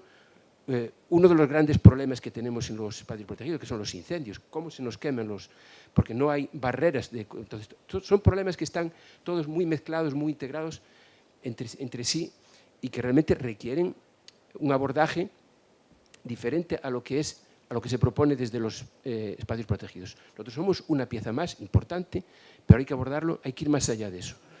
Entonces, me parece clave la cuestión del mundo del turismo, su aporte que puede hacer a la financiación. Yo creo que hay que estudiar y plantearse, no cuestiones complicadas, de estar creando chiringuitos y cobrando, pues sí, también se puede hacer eso en determinados, pero eso no va a solucionar el problema de la financiación de todo este 50% del territorio. Esto hay que verlo desde un ámbito de ecotasas, de impuestos y tener muy claro, porque a mí siempre me da mucho miedo la abundancia de dinero cuando no se sabe qué hacer con él. Entonces, tener muy claro qué modelo que queremos de desarrollo para estos espacios. Entonces, estas son cuestiones que ni los parques nacionales ni patrimonio mundial pueden resolver. O sea, hay unas limitaciones. El patrimonio mundial es una figura importantísima, y la quiero aquí resaltar, pero no puede resolver cosas para las que no está pensada. No, y además que es la responsabilidad del Estado aparte, claro, que la deriva en quién. Claro, pero sí quiero recalcar también que el patrimonio mundial y ese reconocimiento que supone en el ámbito de la población local es algo muchísimo más importante que a veces puede pensarse, porque al final los problemas que tenemos son problemas sociales. Entonces, el hecho de que tengamos ese reconocimiento supone que la población, la ciudadanía, tiene un elemento de visualización de algo muy potente, ¿no? Muy potente, que es ese reconocimiento universal. Es una figura que yo estoy de acuerdo con Arantxa también, que tenemos que potenciar mucho más. Y potenciarlo no solamente con los medios propios que tenemos los parques, que yo creo que hacemos lo que podemos.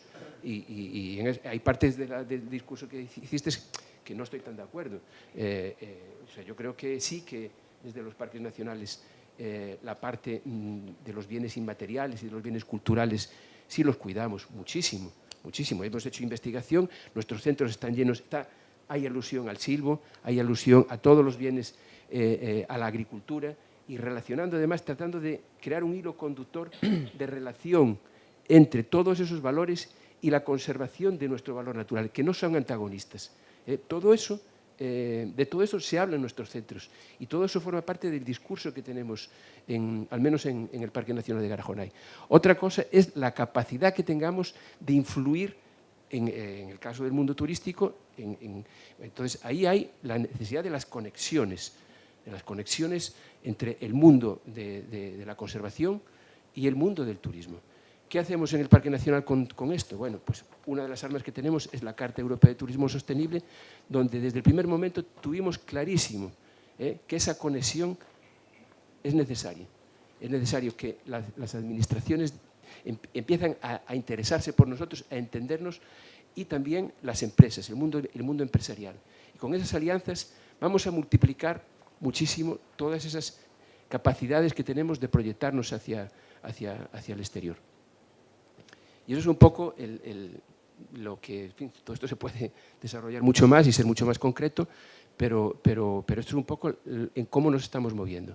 Yo querría decir que, saliéndonos un poco de la cuestión del turismo, que esto mismo, igualmente, que pasa en Doñana, que también lo reflejó su director, ocurre en Garajonay. Los problemas claves que tenemos en Garajonay no están en Garajonay, están en el entorno. ¿Qué problemas tenemos? El problema de los incendios. Los incendios es un problema muy complejo de abordar, pero una de las claves, desde luego, no exclusivamente, está en cómo el abandono crea esas bombas de relojería que tenemos en torno a los espacios forestales y que tenemos que resolver con la sociedad. Entonces, ahí no es suficiente las políticas de prevención y extinción de incendios al uso. No vale eso. No vale eso porque es insuficiente, porque el problema de fondo va a existir.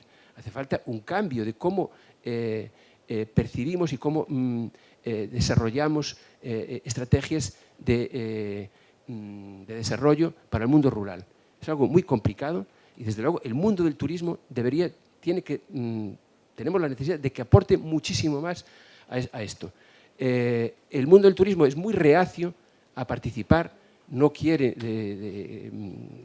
más impuestos, sobre todo lo sabemos. Y de ahí la complejidad para meterle el diente a esto. Pero desde luego, si hablamos de sostenibilidad, la sostenibilidad pasa porque el mundo del turismo, que mueve la mayor parte de la economía en Canarias, aporte lo que merece y lo que es exigible para nuestros espacios protegidos.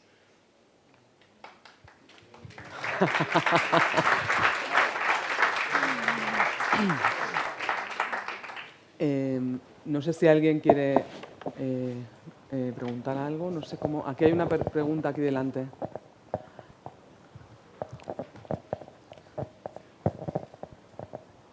Sí, por favor, se puede presentar. Sí, yo soy Blanca Pérez, soy la viceconsejera de Medio Ambiente del Gobierno de Canarias. Ahondar un poco en lo que dice Ángel. Yo creo que el gran debate está en la financiación de los espacios naturales, pero está también en el desarrollo económico en nuestro caso, en el caso de nuestras islas. Al mismo tiempo que los espacios naturales son el gran motor de nuestra principal industria, que es el turismo, al mismo tiempo que hacemos eso, yo creo que no estamos poniendo todas las tintas en qué es el fondo de todo eso. El tema del desarrollo rural es muy importante. Ya estaba diciendo Ángel, lo que está pasando en La Gomera. La Gomera, el desarrollo turístico solo pasa por un turismo sostenible, no de masa, y eso pasa por un impulso de toda la economía rural. Todo lo contrario de lo que está ocurriendo. El entorno del parque lo que está haciendo es que está desapareciendo. Y yo creo que lo que tenemos que trabajar todos y todas en dignificar esas profesiones y la calidad de vida de nuestra gente en el mundo rural. Pero podemos ayudarlos todos, que sean parte de ese desarrollo turístico. Si no, es imposible. Y al final lo que podemos tener, vamos a poner en peligro nuestros espacios naturales y la conservación la vamos a tener. Toda esta simbología que nos obliga forma parte de nuestra marca, pero al mismo tiempo nos obliga. Lo vamos a conservar, pero vamos a desaparecer la esencia que ha hecho que esos espacios estén, que ha sido nuestra gente del mundo rural. Dignificar eso fundamentalmente en lo que es La Gomera, La Palma y el Hierro fundamentalmente son fundamentales para la conservación de nuestros espacios naturales. El Hierro no es parque nacional, pero es reserva de la biosfera, es geoparque. Ahí, pues bueno, una parte, creo que el porcentaje mayor de espacio natural de cualquiera de las islas está en el Hierro. Y yo creo que el abandono, la gran emigración que ha habido constantemente en las tres islas y que ha ocurrido también con esta crisis, en la que se ha perdido población en las tres islas, tiene que ver con que tenemos que repensar el modelo de desarrollo y el modelo turístico, que pasa necesariamente, y tendrán que ir de la mano de los espacios naturales y el ecoturismo. Sí, sí. Le doy la palabra al Parque Nacional del Teide. Al hilo de lo que se está comentando en las últimas intervenciones, lo que ha comentado sobre todo Ángel, yo creo que incrementar la calidad del turismo, incrementar el número de servicios, lograr una sostenibilidad del turismo, creo que todo esto son obviamente necesidades, pero tenemos que tener muy claro qué tipo de turismo queremos. ¿Turismo de masas o turismo de naturaleza? En algunos casos la situación puede obligarnos a tener que compartir los dos tipos de turismo, pero para ello debemos, yo creo que es fundamental y cuanto antes desarrollar las capacidades de carga como herramienta legal para evitar sobrecargas que, como yo he dicho ya muchas veces, estas sobrecargas no solamente pueden repercutir sobre la conservación de los valores y de los recursos del parque, pueden repercutir incluso sobre la propia calidad de la visita, o sea, la propia percepción que tenga el turista de lo que está viendo. Estamos no solo matando la gallina de los huevos de oro, sino que estamos haciendo que además se vayan sin ninguna satisfacción. Aunque bien es cierto que todavía los índices de satisfacción, como decía ayer Monse, superan con mucho el 98%.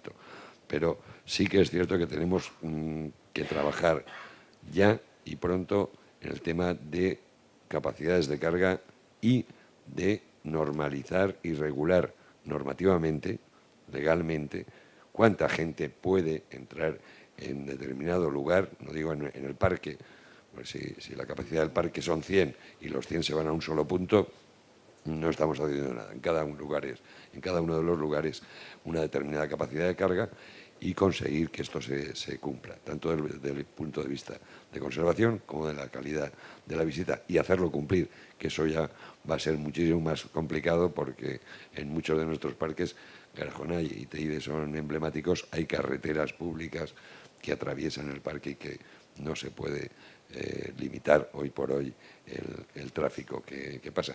Pero hay sistemas y se pueden buscar sistemas siempre que tengamos los mecanismos legales para impedir que se superen las capacidades establecidas.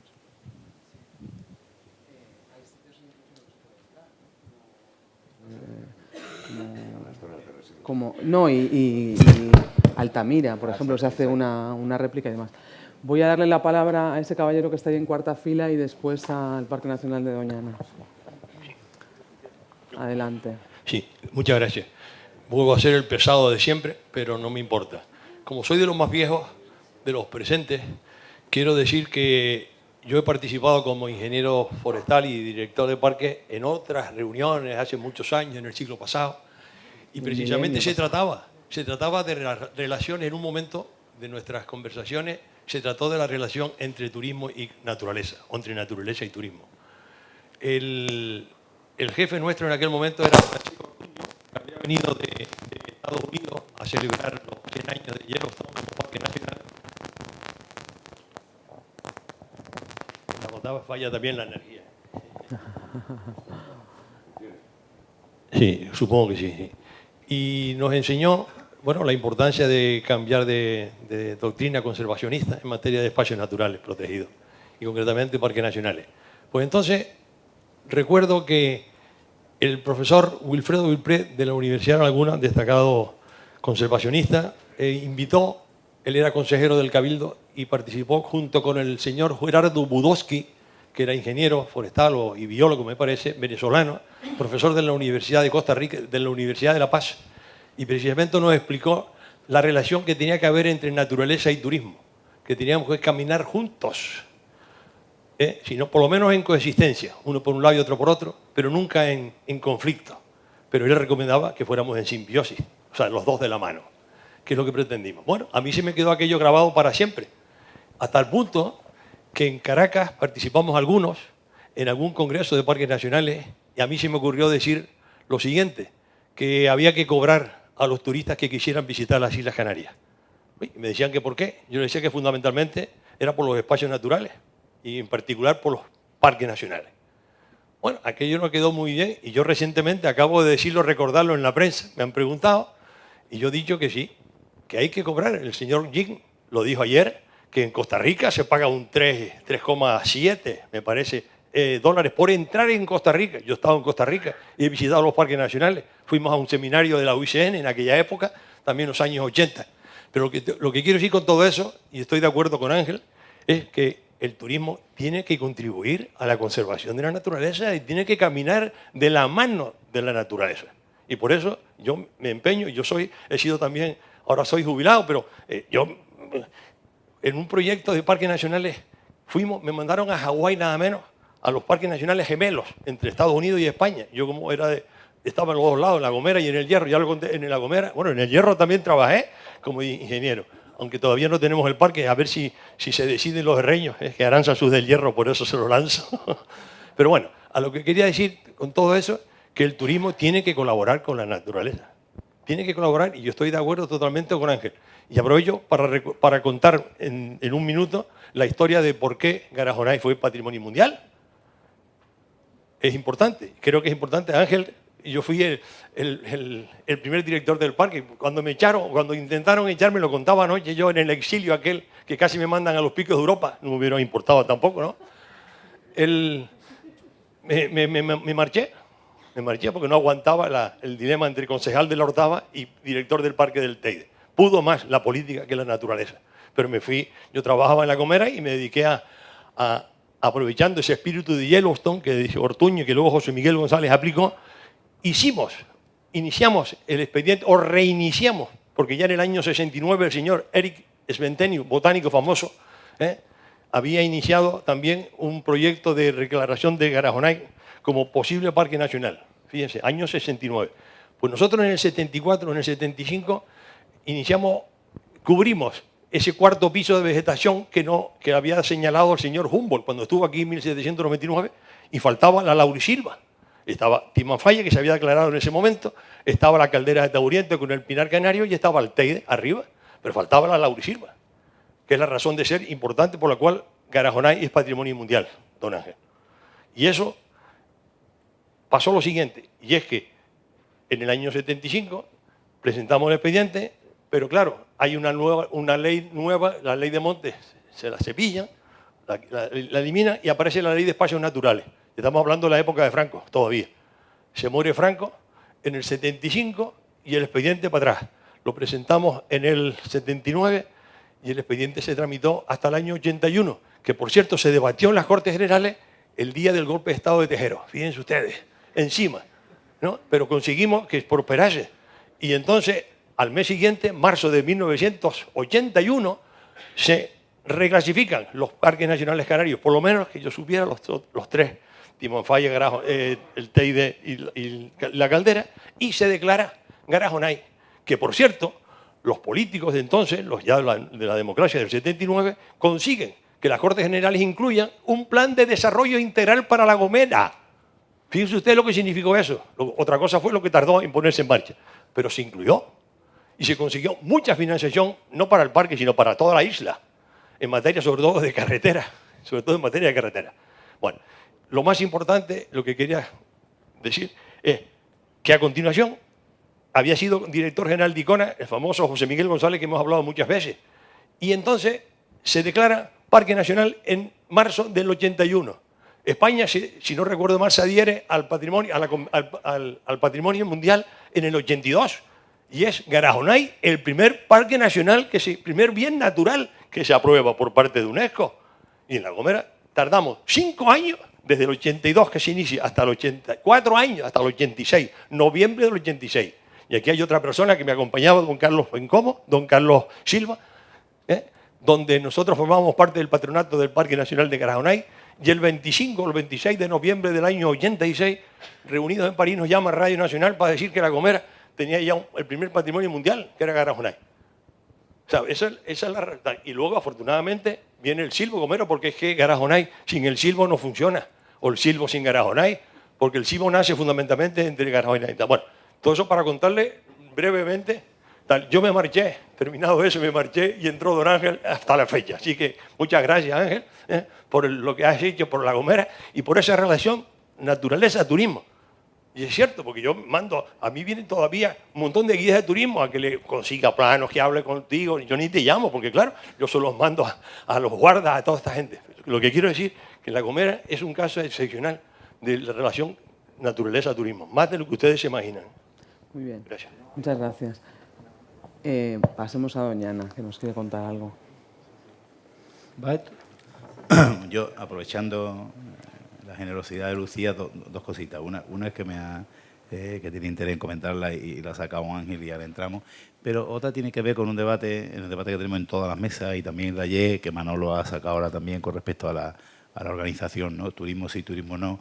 Turismo como oportunidad, no me refiero ya a Doñana, me refiero a todos los parques nacionales, o turismo como problema. A mí me parecieron, yo comparto algunas reflexiones que se hicieron ayer por la tarde muy críticas, ¿no? En el sentido que hemos estado mucha parte del Congreso hablando de los números positivos del turismo, de la relación de los números con los parques, y hemos dedicado quizá poco tiempo a hablar de los costes, de la reversión de la financiación de ese turismo en los espacios y de los límites del turismo en los espacios. Lo que pasa es que también es cierto, y sí me parece oportuno decirlo, que la red de parques es muy diversa y es muy poco homogénea. Quiero decir, aquí hay parques que tienen un turismo muy limitado, incipiente, y para lo que el turismo claramente es una oportunidad a desarrollar, y hay parques que están en una situación, permitidme la expresión, como los destinos maduros turísticos del litoral, que requieren un proceso de recualificación de su oferta y seguramente de repensamiento de qué turismo quieren. Pero herramientas tenemos. En ese caso, herramientas tenemos. Otra cosa que esas herramientas hay que organizarlas y actualizarlas con la sociedad. Y estoy hablando de los PRUG, de la capacidad de zonificar, de regular, de ordenar y en algunos casos de restringir. Quizás para mí es muy fácil decirlo, que vengo de un parque nacional en el que prácticamente no entra gente al interior del parque más que en 2 itinerarios y todo el sistema está montado en la periferia del parque, pero la realidad es que esas herramientas están ahí, ¿no? En el otro extremo, y me paso a la vertiente económica que ha planteado Ángel y recordando también las palabras de ayer de Jean, a mí me parece que todas estas operaciones de repercusión de financiación en la gestión de los parques, en la vertiente más de parques, de conservación y de gestión, son interesantes, las estamos explorando. Nosotros hemos conseguido, con Javier también, con mucho trabajo, sacar para adelante convenios con empresas privadas para determinados temas de seguimiento de especies amenazadas, que son muy interesantes, que nos ha costado horrores bregar con nuestros letrados y con esto para sacar esto para adelante, y todo eso está bien. De modo que garanticemos un funcionamiento mínimo del parque, pero yo creo que aquí hay otro debate mucho más profundo, que Ángel lo ha sacado, que ya no es la gestión del Parque Nacional, sino es la gestión de los paisajes, la permanencia de la población en los territorios, y eso es un debate de mucho más calado, ¿no?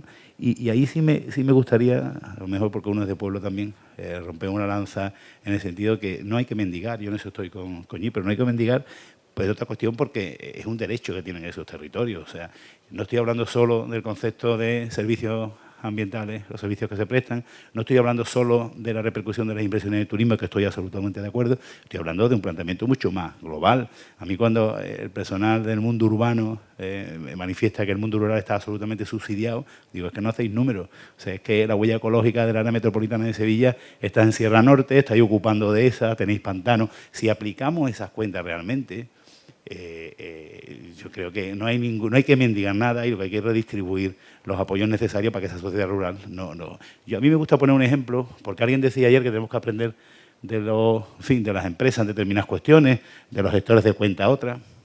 Yo le pongo siempre un ejemplo a un economista amigo de que pretender, ojo, que esto no se malinterprete, que creo que es importante madurar las iniciativas económicas viables en los parques y tal, pero yo le decía que a veces nos empeñamos en que el medio rural sea suficiente por sí solo, y yo le hacía una traslación con el mundo del urbanismo, que es un mundo muy maduro, en el que se mira muy bien las perras y se mira muy bien cómo se organizan los aprovechamientos.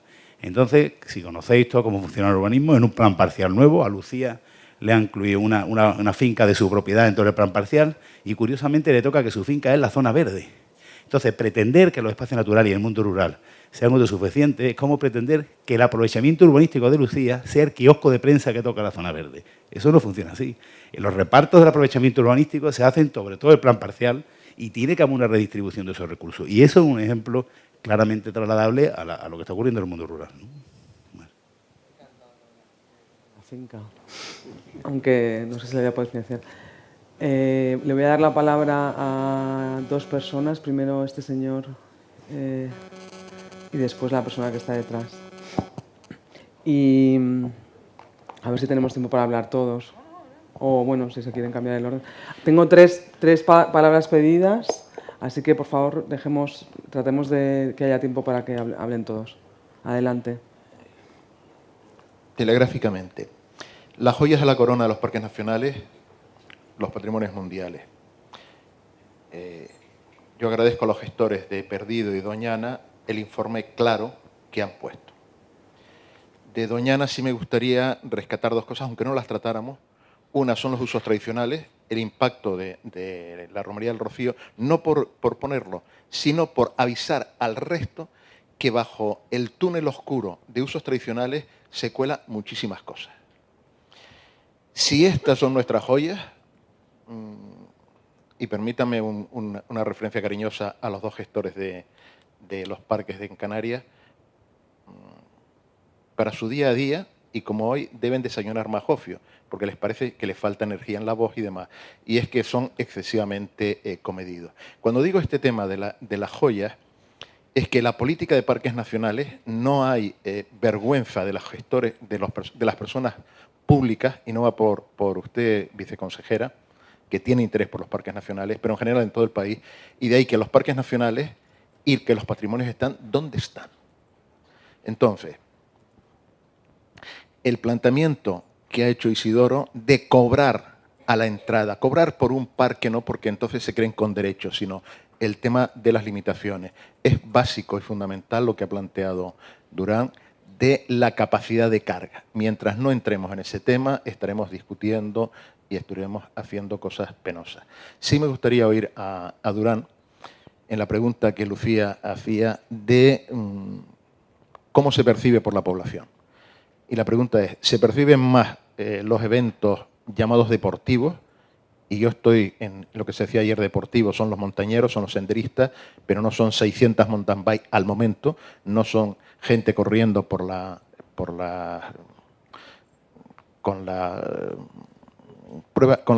bullet trail y demás. Entonces, ¿qué se está prestando más atención?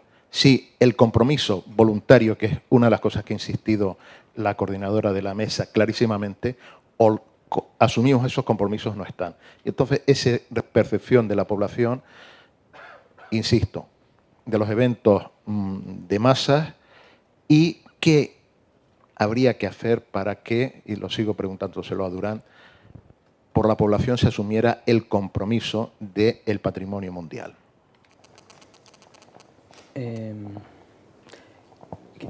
¿Quieres responder o seguimos? Bueno, vamos a darle respuesta a esto de las mountain bike y después, porque es que quiero que toda la gente que está en el público pueda hablar, si no luego se responden en bilateral. Adelante. Bueno, aunque me llamo Durban y no Durán, te voy a responder, Carlos. Bueno, vamos a ver.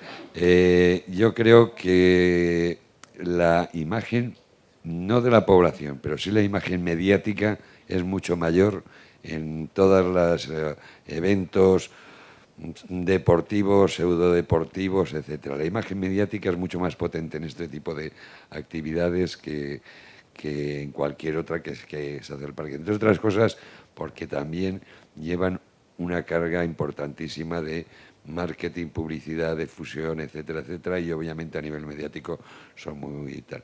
A nivel de aprobación no estoy yo tan seguro que en muchos sectores de la sociedad que no están directamente implicados en estas pruebas les pueda interesar o dejar de interesar. Pero sí estoy... gracias por tal. Yo creo que tenemos el turismo y parques tienen que ir de la mano, pero con unas reglas claras. Y esas reglas claras, desde el punto de vista de conservación y, como he dicho antes, también desde el propio punto de vista de calidad del turismo, es, oye, vamos a hacer lo mejor para que el turismo sea lo mejor, pero hasta este punto, hasta este punto de cantidad. Se puede trabajar muchísimo y creo que nos ha faltado trabajar en la calidad, en la cualidad, en los servicios, en tal.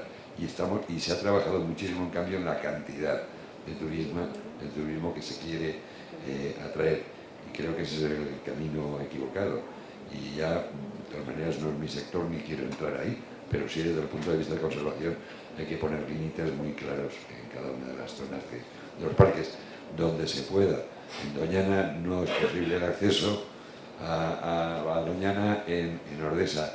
Hay muy poca carretera que entre en el Parque Nacional, pero hay muy poca. En cambio, Garajonay o el Teide tiene carreteras que atraviesan su corazón de parte a parte, que son carreteras con servidumbre de paso, que hoy por hoy es complicadísimo.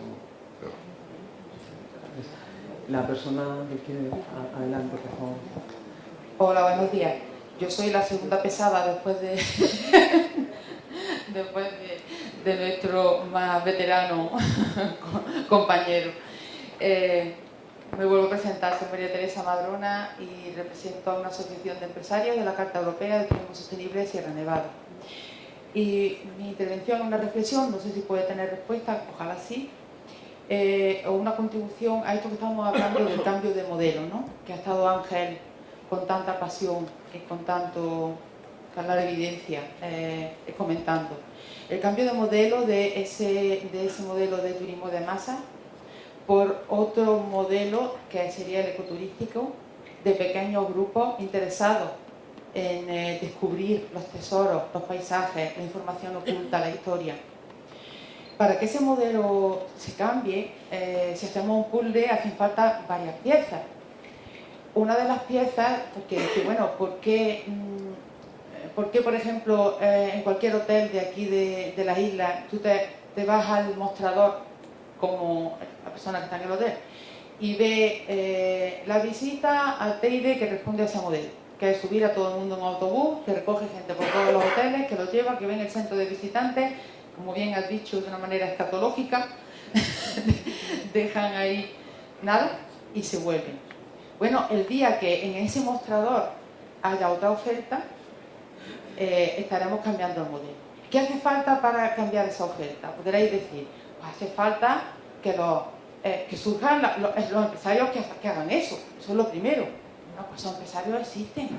Lo que pasa es que esos empresarios son muy pequeñitos, a veces micropymes, no micropymes, autónomos, gente con un perfil súper especializado, gente que son doctores en arqueología y pueden montar rutas arqueológicas, gente que son doctores en geología o licenciados o expertos o naturalistas y que pueden explicar la geología, pero son tan pequeñitos que no pueden vender porque nadie los ve y nadie los encuentra, porque no están en TUI. ni en las grandes empresas de masa.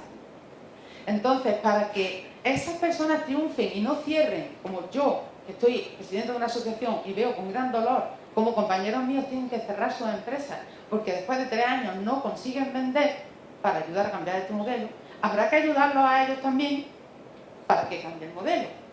Entonces, se está hablando mucho, por ejemplo, del tema de cobrar una tasa. Y como ha dicho anteriormente, ¿cómo era tu nombre? Se me ha olvidado. ¿Octavio? Carlos.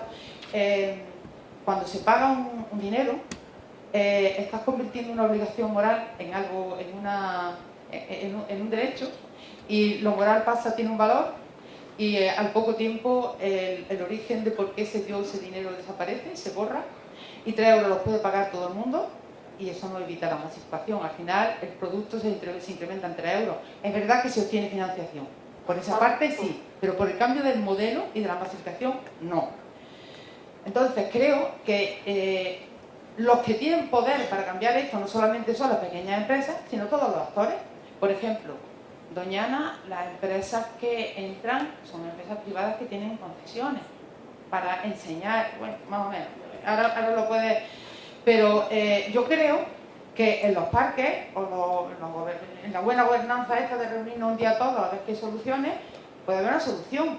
Señores, el parque se visita con un guía que tenga una cualificación. Los parques nacionales organizan cursos de guía en parques nacionales, yo lo he hecho, que luego sirve para aprender, pero no te sirve para trabajar mejor ni para tener más opciones de trabajo. Entonces, señores, se entra al parque en grupo pequeño de 10, 15 personas con un guía local o con un guía que está acreditado porque ha hecho unos cursos y es experto en el territorio.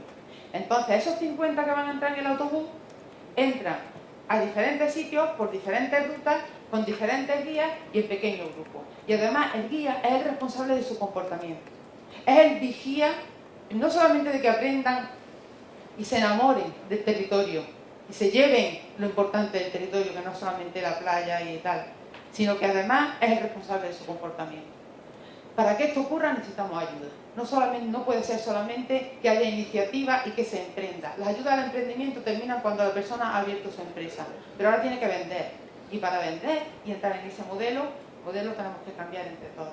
Yo creo que haría un gran favor si la forma de visitar los parques fuera de esta manera que más o menos he esbozado. Que había, me acaban de enseñar un cartel de que quedan muy pocos minutos, entonces me parece que había todavía una persona más del público que quería intervenir, aunque hayas hecho preguntas, yo creo que queda claro el mensaje que quieres transmitir. No sé si está a nuestro alcance responder, pero realmente prefiero que pueda hablar todo el mundo. Adelante. Buenos días, voy a intentar ser un concreto, porque por el tiempo, y quiero hacer 3 preguntas, aunque la tercera casi va en relación directa con lo que ya estaba hablando.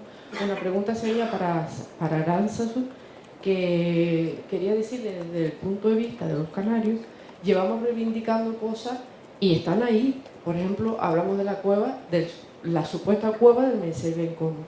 ¿Cuántos años hace que pedimos que se limpie? Gracias ahora que se está haciendo.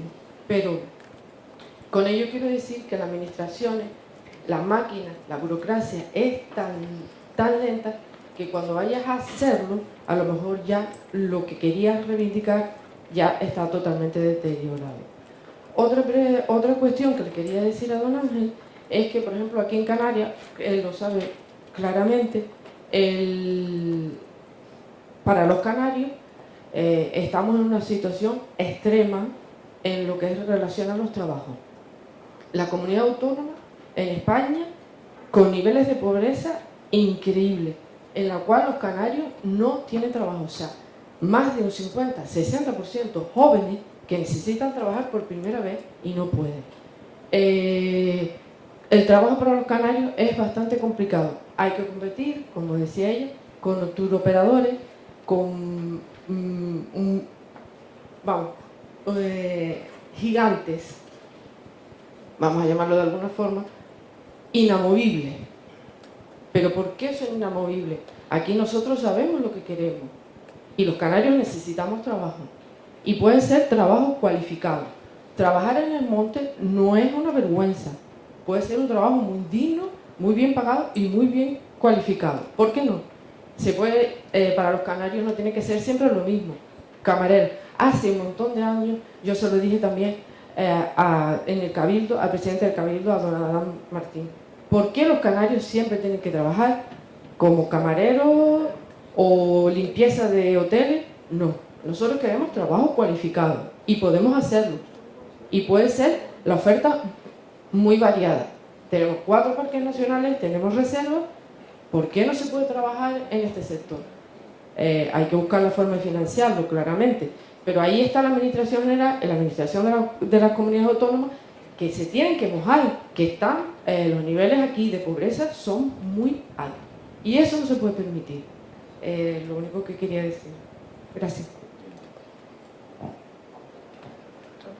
¿Quiere hablar? Adelante.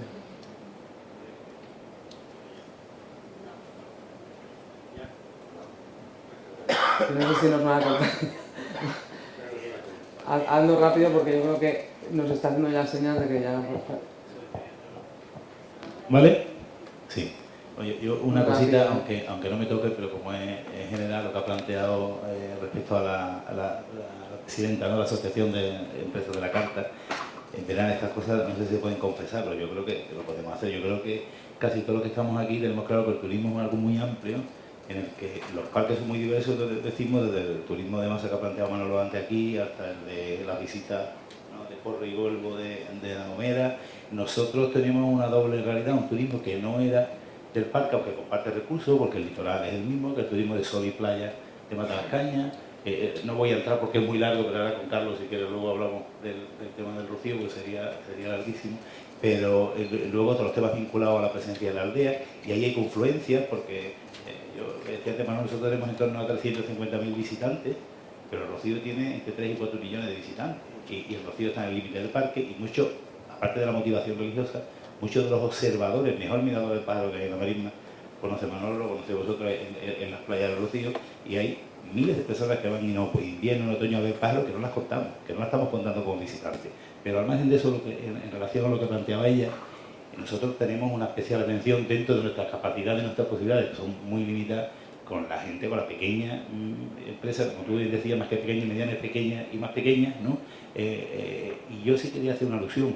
Curiosamente en Doñana, que tenemos, como decía Manolo, acceso muy restringido y solamente tenemos algunas en régimen de concesión y de autorización, pero pivotando sobre eso y sobre los equipamientos de alrededor, hemos pasado en todo este periodo de tener una sola empresa en el año 81, que era una anomalía desde el punto de vista del mundo empresarial, que era la cooperativa, ¿sí?, a tener ahora mismo 30 empresas entre concesiones y autorizaciones prestando servicios turísticos. Bien, esas 30 empresas, tampoco quiero engañaros, hay algunas que tienen un peso mayor, como la cooperativa, y otras que tienen un peso muy pequeño y que trabajan dentro y fuera. Pero para nosotros son muy importantes, creo que para mi compañero Javier también, porque suponen una masa crítica y un lobby, vamos a hablarlo claro, de pequeña y empresa, de autónomos, vinculado a un tipo de servicio que nosotros vemos mucho más adecuado para lo que tenemos que promocionar en los parques. Y para que tengáis una idea, fijaros si eso tiene importancia, que el representante del patronato de los empresarios, que históricamente había sido del mundo empresarial, que entiende que los parques es una cosa que solo genera problemas y el desarrollo económico está por otro, ha sido condicionado por eso. Y el señor que está ahora presente en el patronato es una persona que oye y escucha lo que dicen esas 30 empresas que viven en su relación de una u otra forma con el espacio. Entonces, seguramente el mundo empresarial es muy complicado, la situación es muy dura, pero desde nuestro punto de vista es un colectivo al que mimamos cuando tenemos, ahora mismo me lo preguntaba Ricardo antes, un seminario que vamos a hacer en el Parador de Mazagón, que quieren hacer el Parador de Mazagón, y evidentemente la base de datos que utilizamos es la gente que está en la carta, que coincide básicamente con ese tipo de perfil de empresario, ¿no? Muy bien, pues yo creo que hemos terminado esta primera mesa y muchas gracias a todos por la participación y también al público.